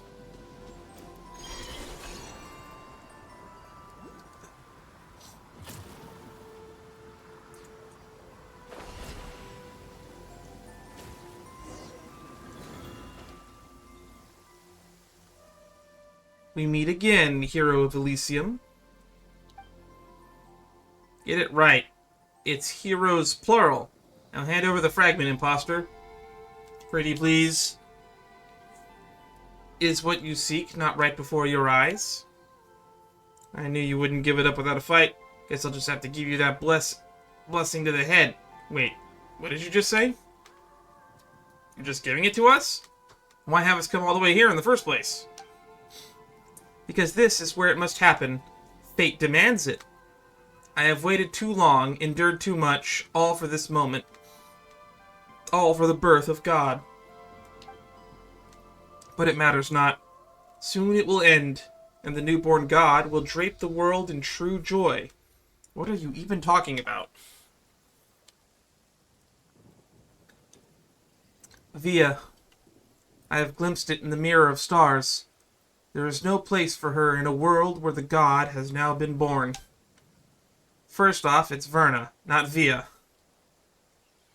Don't you know it's rude to... Wait, you weren't talking about me, were you? Indeed. So then, do what must be done.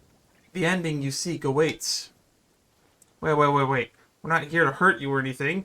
You're just so vague and cryptic all the time. It's getting on Paimon's nerves. And what's with the Kuvaki turbulence around here? Why is that fragment in your hands? This ending we seek would sure be nice with an explanation of, well, anything. Patience. Once all comes to an end, we will meet again. Eh? You seek answers, do you not? When the moment comes, the path ahead will open. I'll take another screen cap.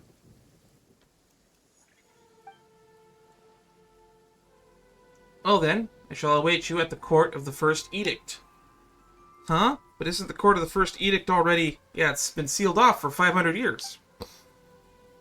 O nightingale who soars above... What? Hey, stop right there. Oh, Dan, watch out. Looks like something's woken up.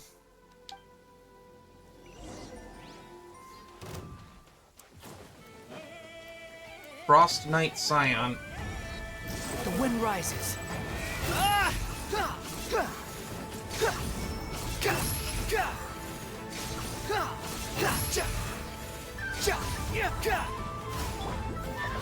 Let's get it on! Going flat! Ears of the storm! Wind, hear me! Behold! Upon the gale.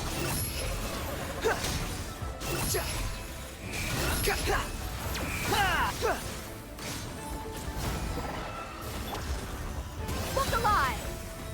You're dead meat!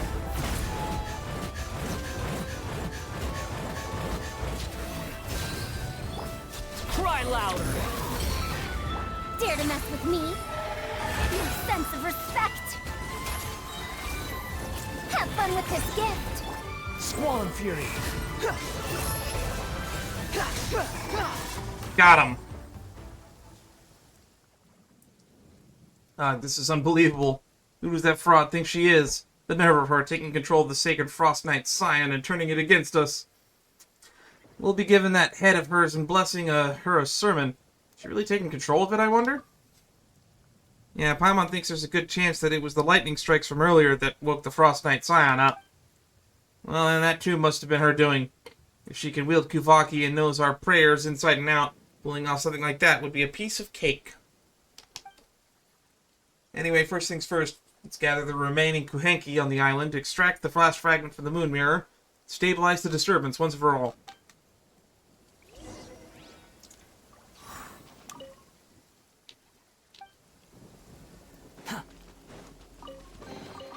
Take it and have fun.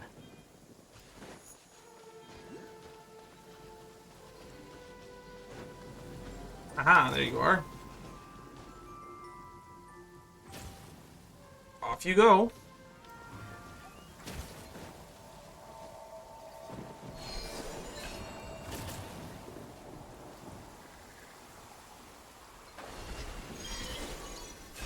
All right.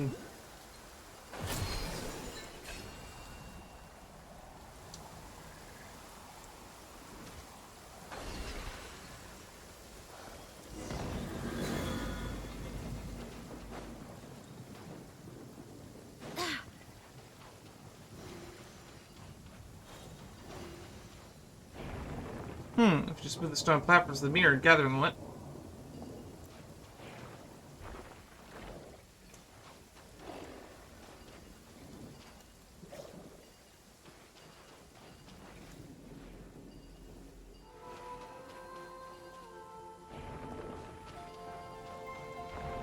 See, you just gotta put that back.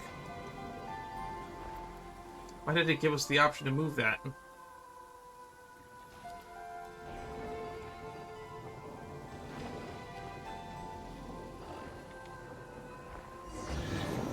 I see. So we just had to get the two statues to kiss.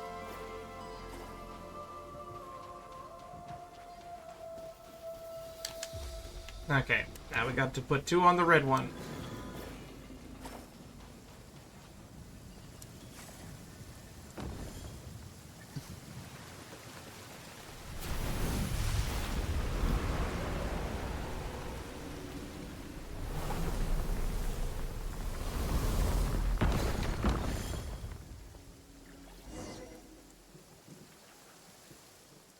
See? All according to plan. Kuvenki turbulence has been neutralized. That was nothing like the original plan. With all the accidents along the way, Paimon can't tell if you're an optimistic or just shameless. I'll take that as a compliment. You shouldn't. After all, being pessimistic and risk-averse won't get us through situations like this. Okay, fair enough, but Paimon can't help but wonder. Why are you out here on your own? Shouldn't the other scions be helping you in some way? Well, Sai, since you've helped me get this far, I suppose I should come clean. This island, in a way, is considered a forbidden place to us Frostmoon Scions, and I may have committed an even greater sin. Forbidden? We were just able to walk in. In our territories, that's not uncommon. What truly holds people back isn't the walls they see, the ones they've built within their hearts. Since when did you get so philosophical? Hey, wait, don't dodge the question. Ahem, seriously though, I wanted to try solving the problem using robots.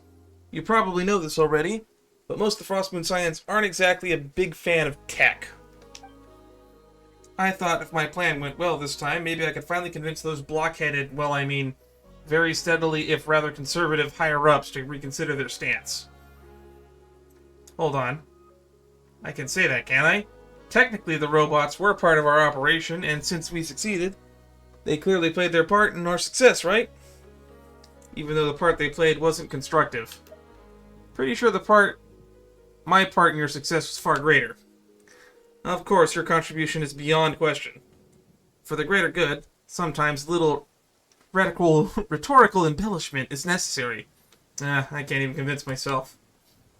But hey, if not this time, then there's always next time. I'll keep pushing forward. And one day, these little fellas will make a big difference. I believe they will. Okay, but before we talk about the future, those two big rocks, they flew off in that direction, right? They did.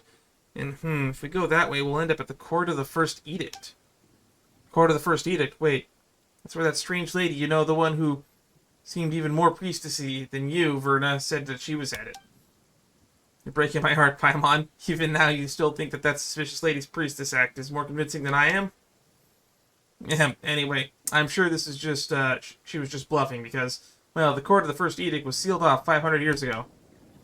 That place used to be one of our sacred sites 500 years ago.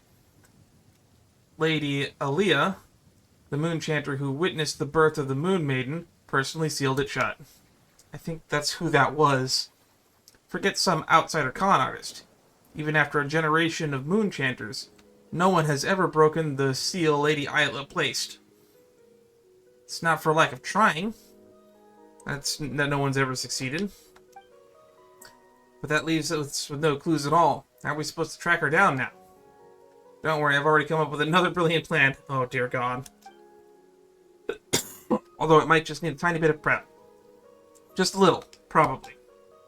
Okay, I'll go clean up the robots first. Thanks for all the help, Dan and Paimon.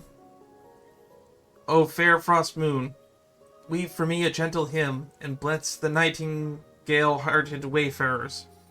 For ye have stolen the fell curse of the north wind, and the silver spire that sought to pierce the firmament shall no longer... well, I never did memorize Lady Isla's prayers properly. Anyway, thank you, and may we meet again.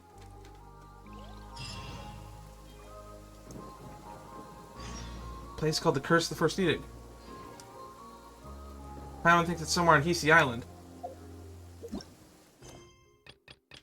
And because I think we found all the rocks, we've unlocked this final part. Are we gonna get to see what Verna looks like without the helmet? It's perfect. We should move out.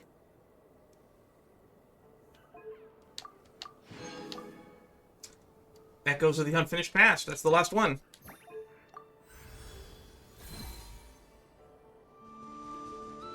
It's all coming together. A bunch of disjointed quests that all come together in the end. I'm really glad I decided to do this tonight, even though I was feeling kind of sick and really like I was dying. Oh, there she is!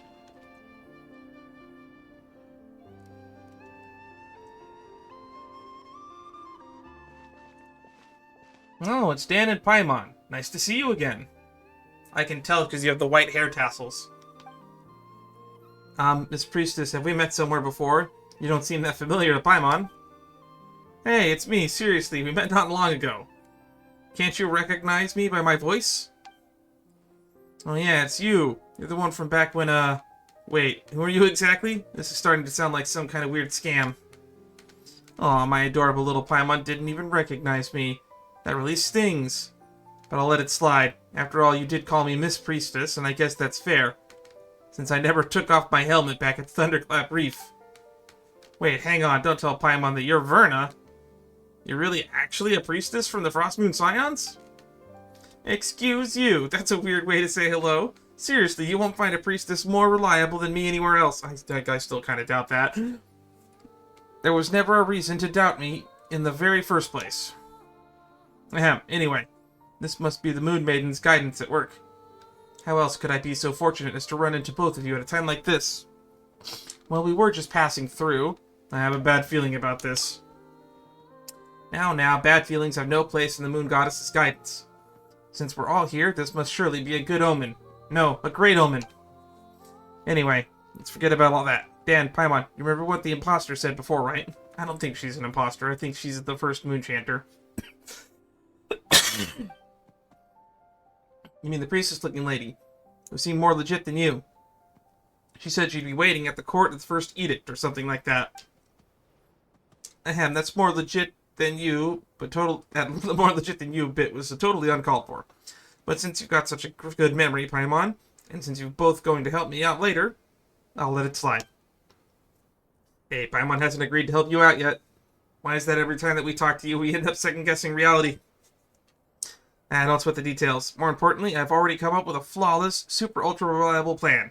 We'll catch the imposter in no time. Think about it. She said she'd be waiting at the sealed-off sanctum no one can even get into, right? So obviously, she wants us to get curious, break the seal, letting her sneak in and snatch whatever treasure's inside. And my super foolproof plan is to turn the tables on her. Once we open the gates of the sanctum, she'll definitely show up. That's when we'll catch her. This plan has no elements of a plan. Pretty solid plan, right? I'd say it'd hold up just fine against those top-notch detectives from Papa Wrench's books. Is Papa Wrench from Fontaine? I thought he was from Shesnaya. Seriously? That sounds even crazier than the plan you had at the Thunderclap Reef. You just told us no one's been able to unseal the court of the first edict in centuries. Only because they didn't have me, along with the super reliable tag team combination of that is, the two of you. After we parted ways, I've been thinking. Since the court of the first edict was sealed by Kuvaki, maybe we can disrupt it the same way we did Thunderclap Reef. So, ta-da! See, I had my little Crocus look for more of those special fragments, and I pieced them all together. And the moment I managed to distract Eveliina, bam! That's the lady who was standing here earlier that we talked to. You two showed up. Tell me we're not fated to reunite. Fated? More like fatal. Are you sure this won't mess up the weather like on Hiisi Island like it did back at Thunderclap Reef? No worries. This time it'll be I'll have full control of the Kubaki. Besides, everything turned out just fine back at the reef, didn't it? Now then, Dan, Paimon, prepare to witness the miracle of science.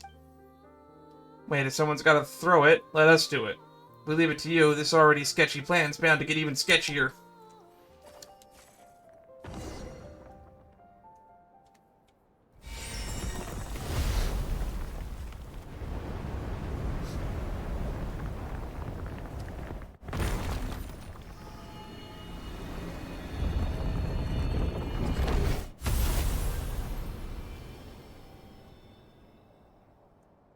Alright, it's all coming together.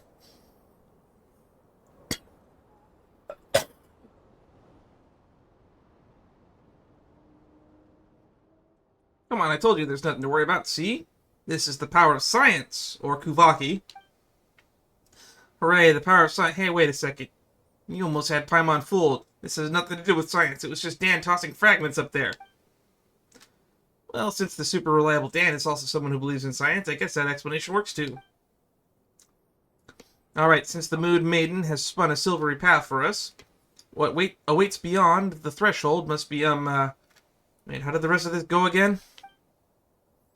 Anyways, since the Moon Lane has appeared, it means our plan is working. Fine. All we need to do is follow it. This is the guidance of the Moon Goddess. Yep. Are you sure? Paimon thinks there's a good chance this path doesn't lead to our destination, but rather somewhere higher up.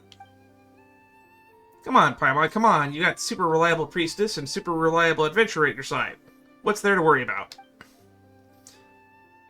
We'd better get moving before the other priestesses show up. I mean, while the moon goddess is still showing us the way. Onward and upward. If you say so.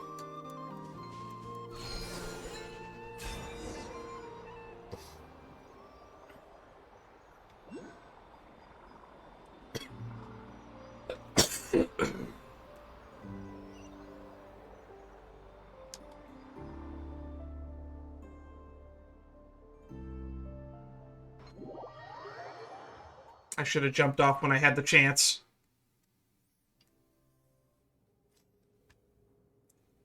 Verna, where are we? This doesn't really look like the sanctum. Yeah, it really doesn't. I mean, that's not important. Don't worry. This place has things that resemble moon lanes. So that means that the Moon Maiden is still guiding us. Probably.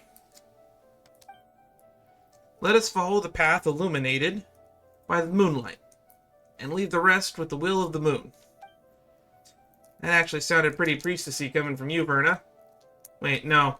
Isn't that just a fancy way of saying, I don't know what to do, just leave it to fate? Hey, what do you mean, pretty priestessy? Have you ever met a priestess who's anything less than a super priestessy? You gotta have as much faith in the Moon Maiden's guidance as you do the power of science.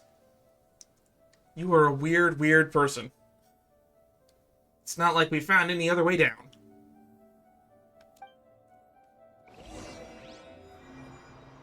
Craving waking up, identity checking mode matching activated. Oh no, this is like the little one quest line all over again. Are we like on a giant record disc?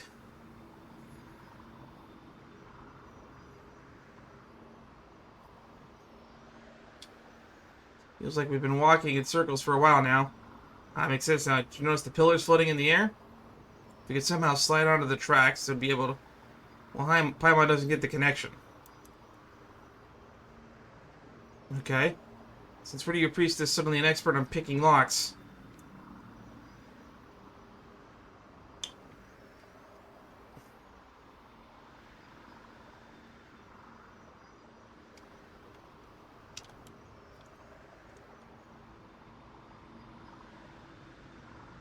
Okay, so we'll just jump off near the pillory thing.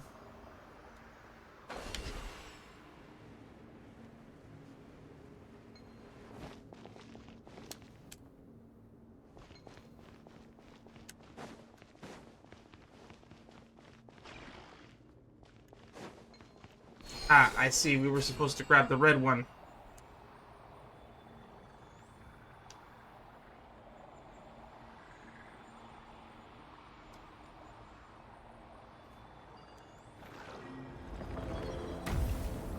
Unknown signs of life detected. Calibrating fuzzy predictive control. No shadow corruption injecting no traces of components. Energy to registered. Match with known Dragon Lord. Flame parameters. Moderate. Dragon Lord? Okay. This has got Dragon Lord stuff written all over it.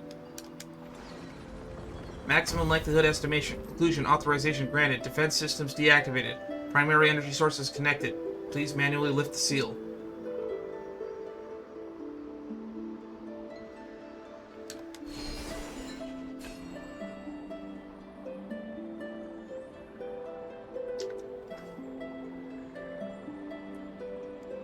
Just gotta keep pulling down pillars.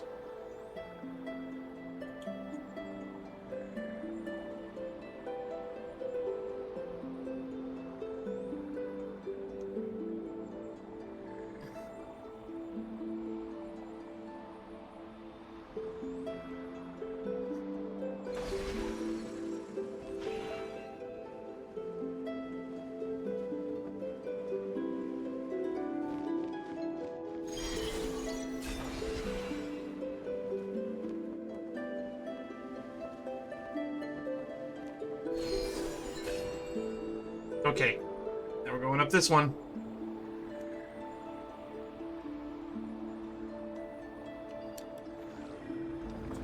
Seal lifted. Welcome, Master of Flame and Wisdom. Your Majesty, Shriokadal? That's the Flame Sovereign.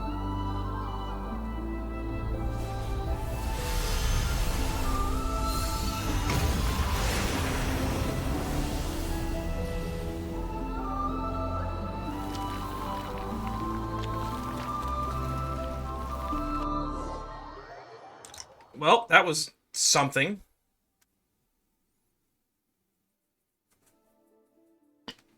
Just like I predicted, see? As long as we follow the guidance of the Moon Goddess, everything will fall right into place. Well, if you say so, but are we really sure that it's a good idea to open up a place that's been sealed for centuries? Ah, it'll be totally fine. Got the most trustworthy priestess of the Frost Moon Science right here. There's absolutely nothing to worry about. Crota, did you see where those suspicious intruders were headed? They took off towards the court of the First Edict. Not many places to hide around here, after all. Huh. You two check on the seal. I'll inform Lady Moonchanter.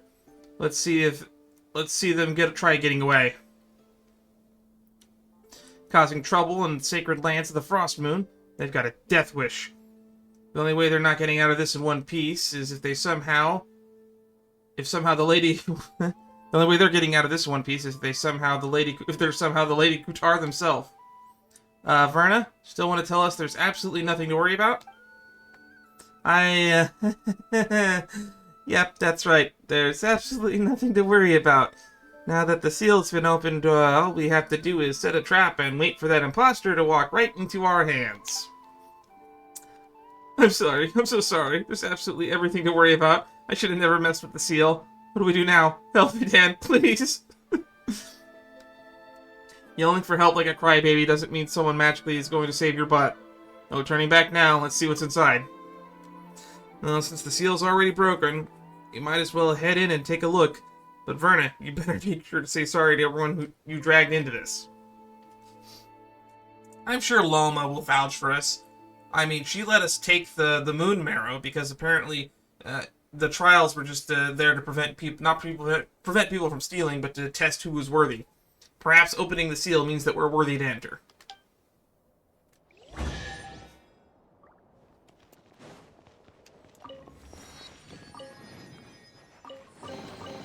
I hope the others find some.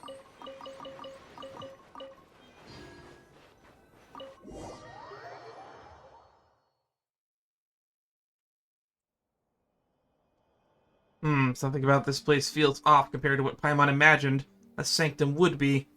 Doesn't feel all that sacred. Smells kind of funny instead. I wonder why it was sealed off.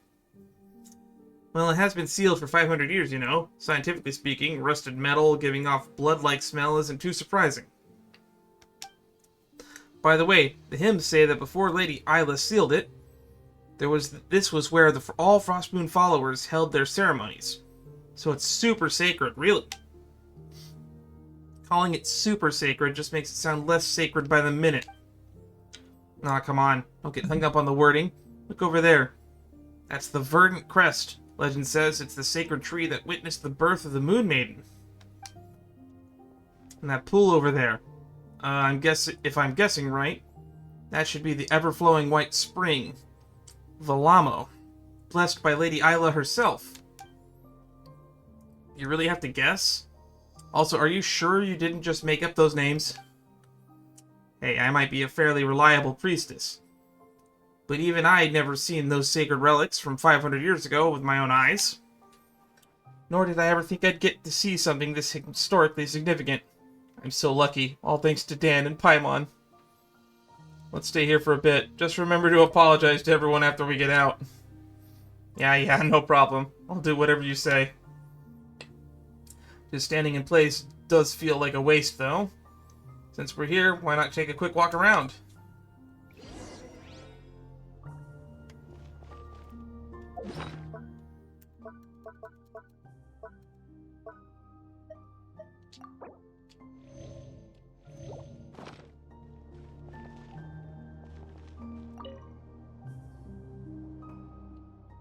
There's something beneath the water.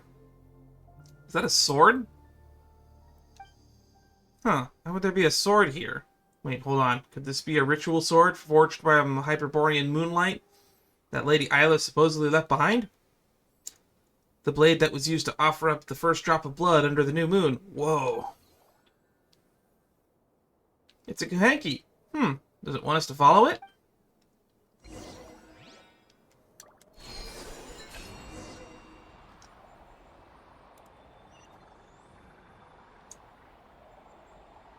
Investigate the court of the first edict.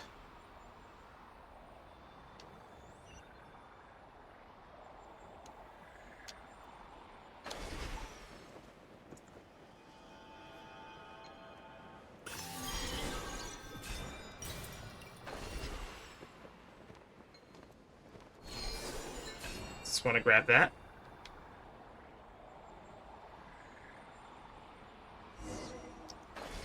Investigate the court. I was right. She is Isla. Now you're here. Wait. I'll get the altar dirty. What? Eek. When the heck did you get in here? We were the ones who opened the seal first, right? Something's off. Good thing the treasure chests are still here. Something's off. You're right. But this isn't just off. Looks like this is a residual image left behind by the moon goddess's blessing. And it's been left inside the court of the first edict. Maybe this might be the first moon chanter herself, Lady Isla. Is that really possible? Scientifically speaking, it's impossible. But if this is truly Lady Isla, then it wouldn't be surprising for her power to be unscientifically potent. Oh my days. I can't believe I kept calling the Lady Isla an imposter. Thank the moon goddess she can't hear me anymore. And that explains why her words were always so hard to understand. That explains why she seemed like the more legit priestess than you. Well, of course. I may be reliable, but I'm still just a regular priestess. There's no way I could compare to the great Lady Isla, who witnessed the birth of the Moon Maiden.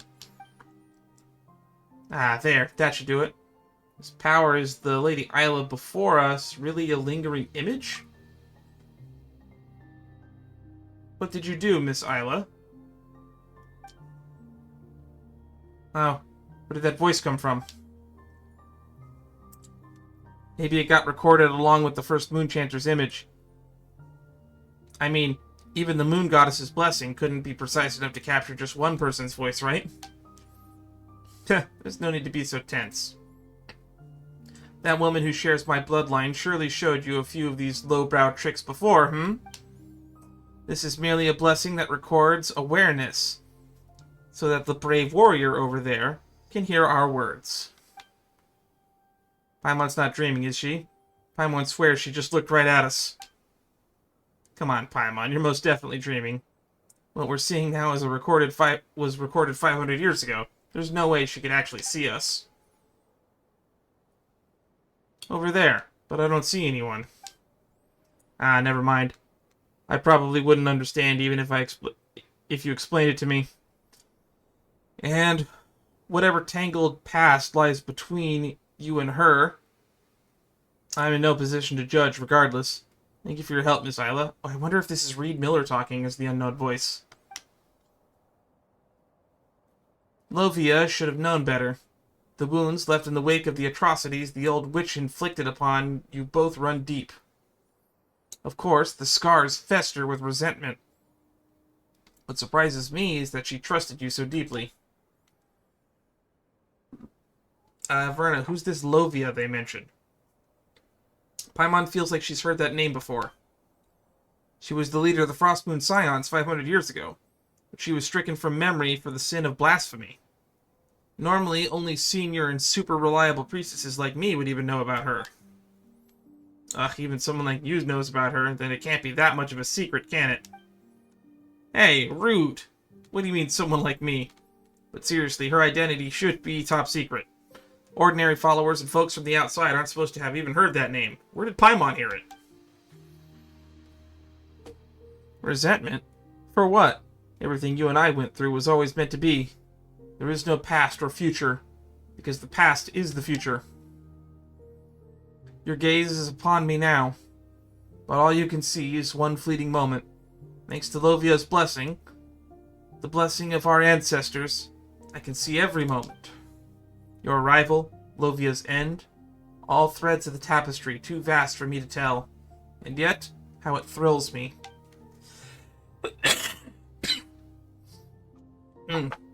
She trusted me because I heeded her every word. And when the lady of the underworld guided my hand to sever her thread, even then, she should have rejoiced. Tuantar. Tuantar is supposedly... That's Ravona, right? Tuantar? Lady of the Underworld?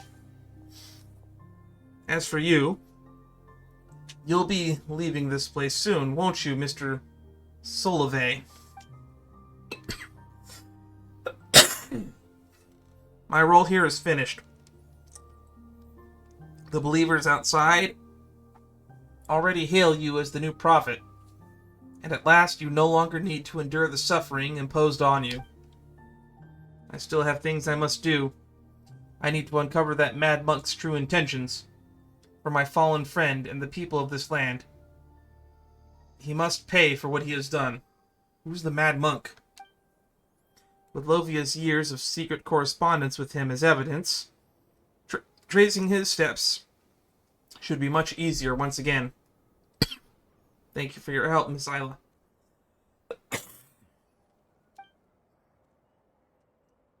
So you still don't know a thing. But that's alright. You will soon enough. I'll take that as encouragement. I wonder who this voice is. To me, it has already happened. Twice shall that serpent fall, the first strangled by the flesh of the faithless, then shrinking away before the light you and I will ignite together.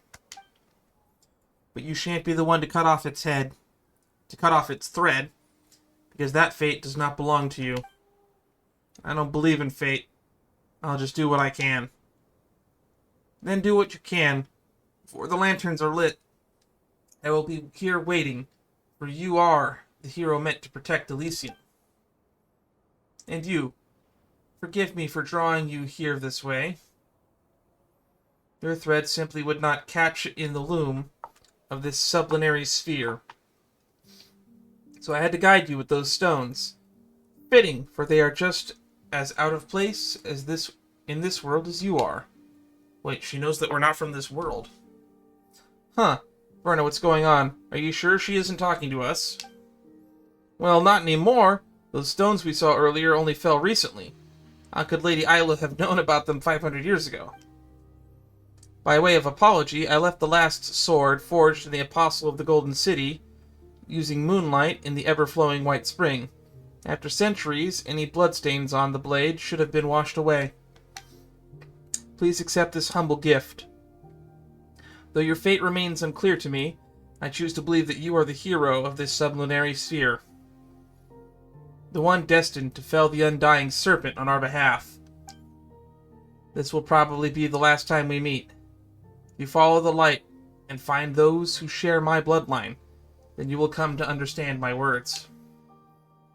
Are you talking to someone? It's nothing. Now please, don't let me keep you any longer, Mr. Solove. I must begin sealing this place at once. I hold no resentment towards Lovia, but our children must not be stained by her sins. That's why the evil and corruption she wrought must be buried. I will seal them all here. This, too, is a part of our preparation for the birth of a god. We are all tainted by sin. How could we ever hope to behold the moonlight in its purest form? She vanished. So just like back at Thunderclap Reef, it was Lady Isla who guided us to break the Sanctum Seal. Also, you could retrieve the sword she left behind. But Paimon still doesn't get it. Why would Isla give us her sword? And what's with this undying serpent stuff all about? We're not going to have to fight some giant snake next, are we? Anyway, Dan, let's retrieve the sword first. Right. If someone reliable as Lady Isla said it, there must be a reason. Maybe it'll all start to click once we get that sword.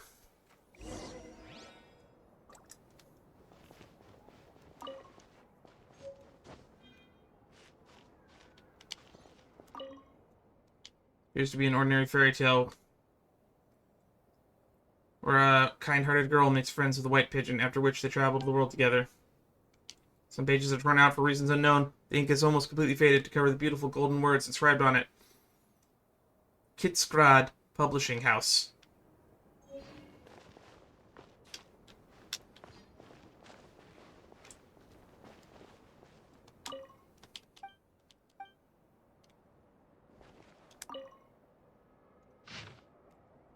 According to the teachings left by the Apostle of the Golden City, all matters must be governed by reason alone. Untainted by sentiment from mortal tongues, cannot articulate the sacred mysteries and frail emotion, will only profane the words of the ancestors in service of a pure and exalted ideal. For the future of the Scions of the far north, these actions are as justified as they are necessary. This decree has been approved by Lovia, humble handmaiden of the Frost Moon, and the Archpriestess since the fall of Hyperborea.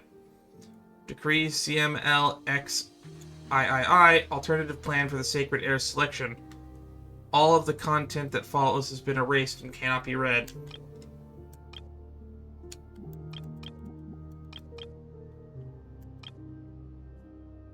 In accordance with the teaching of the Apostle of the Golden City, all matters of craftsmanship, the secret rites must be recorded without a personal sentiment. Do not seek to understand what lies beyond the mortal intellect. This decree was issued by Sardine Seredne, humble handmaiden of the Frost Moon, the 13th Archpriestess since the fall of Hyperborea. It is not to be defied. The name of the mistress of the Frost Moon, yada yada yada. Decree 3. Elysium and the prophecy of the sacred heir. Let the children of Hyperborea guard their sacred bloodline from defilement from the heir, for the heir of Elysium is destined to one day arrive. I guess that's us. It's hereby forbidden to marry one's closest kin. That is to say, no union shall be permitted between blood relatives. It is forbidden to enter a marriage with someone from a clan that has committed blasphemy. It is forbidden to enter marriage with someone who is the clan that has taken the life of the innocent. Marriage restriction, marriage restriction, marriage restriction. Enter marriage, enter marriage. It is forbidden to enter marriage with an outlander. Marriage is the most sacred act of virtue and must be kept pure. Therefore, no unclean act stain our bloodline.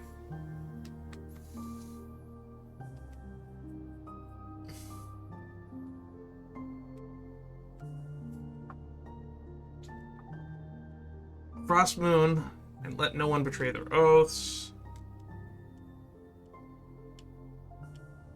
Offerings of Sampo Mill. Offering of the Arrow of Tempecanus. Accordance with the statutes laid down by all matters. Okay. You can pause and read this if you really want to. This is a lot.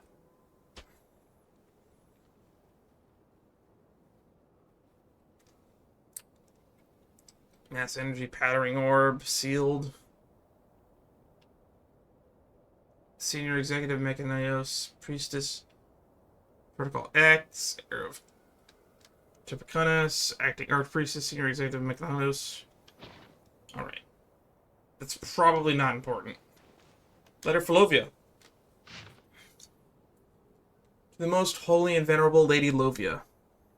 I penned this letter on account of the tragic event that transpired earlier. You asked that I send people to welcome the Holy Lady. Poor girl, regarding the Sampo Mill in your last letter. Oh, hang on. I hold noble character of the highest esteem. Even at the court of His Majesty the Bellied Tsar, it is rare to encounter such a uncommon foresight. Interesting. Your ever steadfast friend and ally, Rotwang.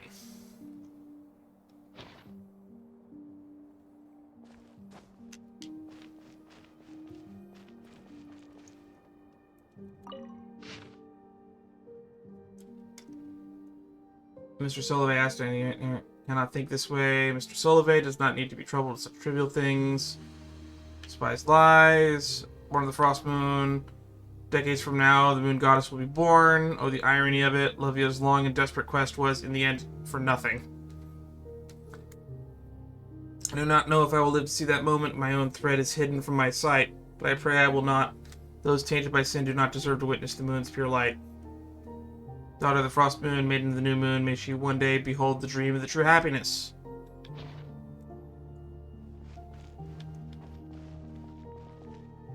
Letter for Alia. Dear Miss Alia, we speak of the details. Yada yada yada. Solave. I wonder who Solave is.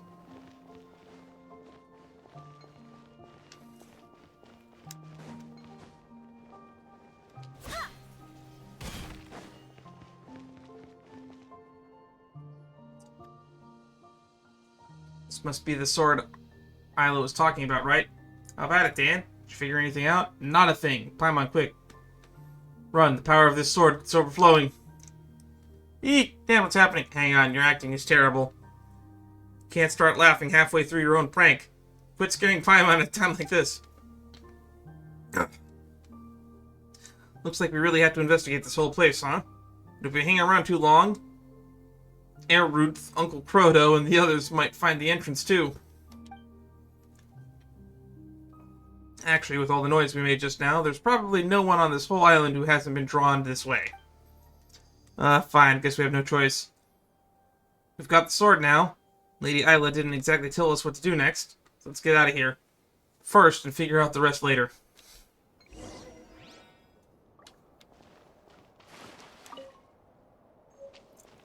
Moonweaver's Dawn. It's a 4-star sword. Attack scaling. Secret Silver Testament. Increases elemental burst damage by 20%. When equipping the character's energy capacity does not exceed 60/40, their elemental burst damage is increased by additional. Okay. An immaculate, sharp silver sword that can slice through armor like moonlight, flowing through the empty night. According to legend, it is the divine blade blessed by the first moon chanter herself. I guess we're leaving. Huh, it's awfully quiet. Ehrnrooth and Uncle Croto aren't here either. Aren't they hot on our trail? Maybe all the noise we made earlier got their attention, and they ran off to check somewhere else. Aha, I get it now. This must be Lady Isla's divine guidance. Even if my luck's looking up now, not that I'm with someone as reliable as you. Okay, save the celebration for later. You do remember you still owe everyone else an apology for the trouble you caused, right? Apology, alright, yes, of course I do. I'm not the type to get so caught up in reading Lady Isla's records that I forgot everything else. I swear by my immortal name that this sublunary sphere that I'll give everybody a proper and heartfelt apology. It's just, I need to think carefully about how to phrase it first. Oh, and while we're at work earlier, I came up with a super scientific plan. Since I have to apologize anyway, why don't we finish checking on the sanctum first, before looking for Lady Lauma? That way we can save time and make my eventual apology more efficient. Rahatar, a sound plan, I should say.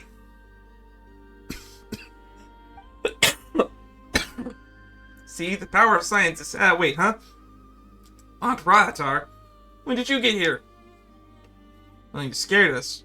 We didn't mean to sneak into the court of the First Edict. It's just Verna said. No need to explain, this place may be sealed, but it's not forbidden territory. If outsiders like you were able to enter, then perhaps it was the will of the moonlight. Exactly, this is all part of the Moon Maiden's sacred guidance, just like the poems say.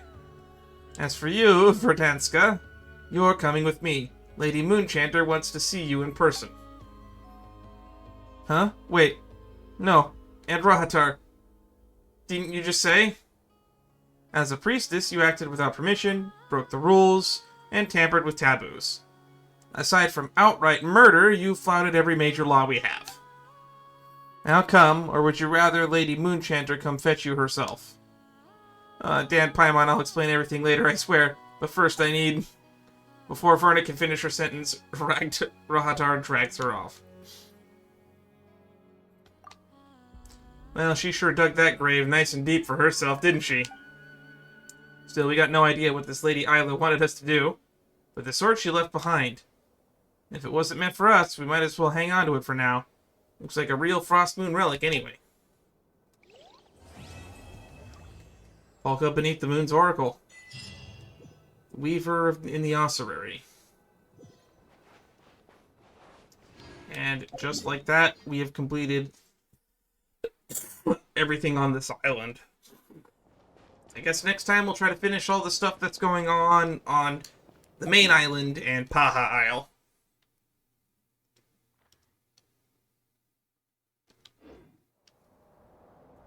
I wonder where Lauma is. Hey, Lauma! We're here to visit. Oh, what happened here? This is a lot of stuff. Yeah, boxes piled up everywhere, some of them opened up, loose items strewn all over the floor. Huh, isn't this supposed to be a library? Seems more like a storeroom at this point. Oh, right! She asked us if we would find any books. We just found all of Lady Ina's records. Seems like the storeroom. It seems more like a storeroom at this point. Look, Lauma's over there talking to a weasel thief. What are they plotting this time? Let's go see. Be that as it may, we don't have any urgent excavation work for you at the moment, so please, stop digging holes all over the place, all right? That's a good child. Here, this Mora is for you. That's the weasel thief from last time, right? What was Lauma saying? Have they found another relic? Hello there, traveler, Paimon. Welcome to the library. Is there anything I can help you with? So you're talking to the weasel thief. Have you found any more buried relics? No. I was just giving the little one a bit of a stern warning. It's been getting a little overexcited lately, and it's starting to bother the community. Its passion for treasure hunting has only grown since we retrieved the lunar semblance. It comes to me all the time, asking when the next treasure hunt will be. I keep repeating that we now have more than enough documents and relics in our library to occupy our research. But alas... It went off treasure hunting on its own? Yes, but it doesn't quite understand what constitutes a relic. So it simply digs up anything that seems valuable and drops it off here. It has at least promised me that it won't go digging around again. But there's already a big backlog of items from previous digs. There's no way around it. I'll just have to go through and sort them, one by one. Sorry, you two. I'm afraid I won't be able to accompany you on your sightseeing today. I'm actually here to talk to you about relics. Now then, what's in this box again?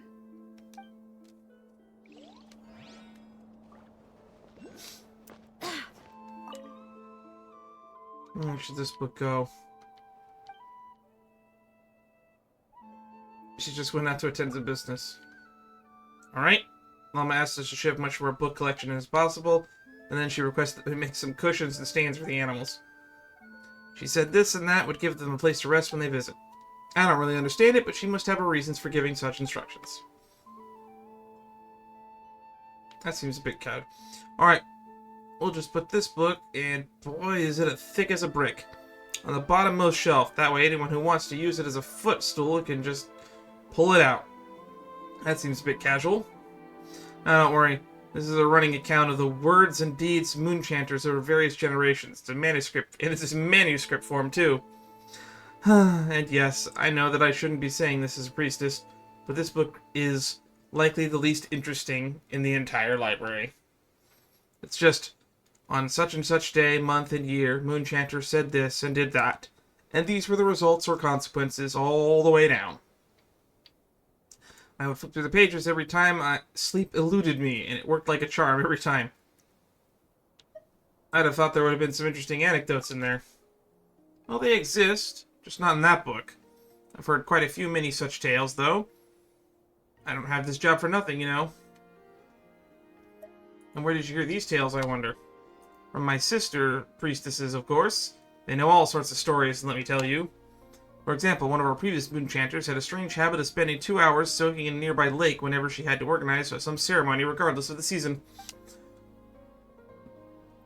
She would say that the lake reflected the moon, and that she could enjoy the favor of its light and goddess while thusly immersed, which would then help the ceremony proceed smoothly.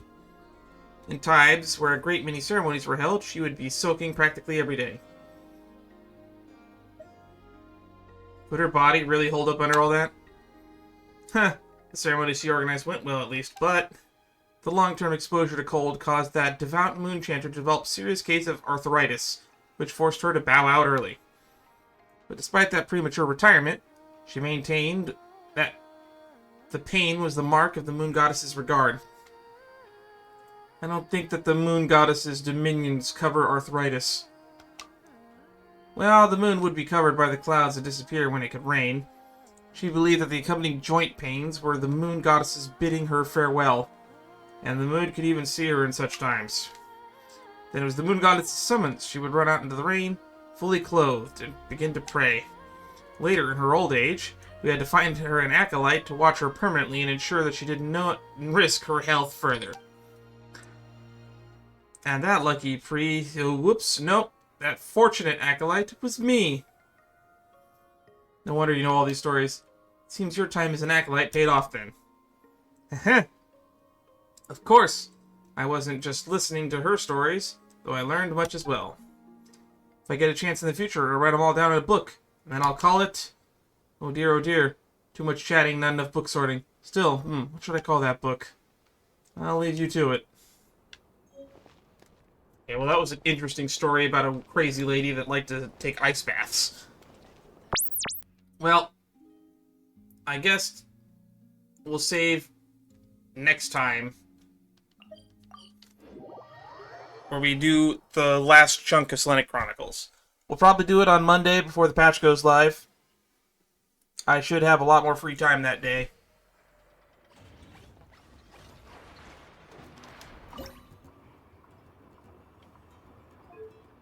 And we need 2 missions here.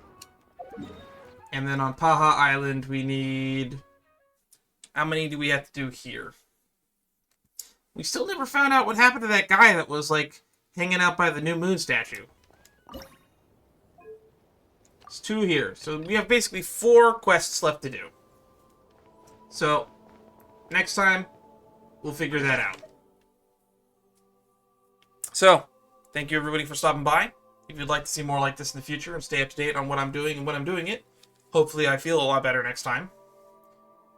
And I'll see you all in the next stream. Next stream will probably be Sunday, which means we'll probably be doing a reaction to the new One Piece chapter. And because I have one last event to do in Star Rail that I think is going to be a really short combat event, we'll probably do that a little bit after, since the read-throughs only take like 30 to 45 minutes at most. So, that's it for now. Stay safe, everybody.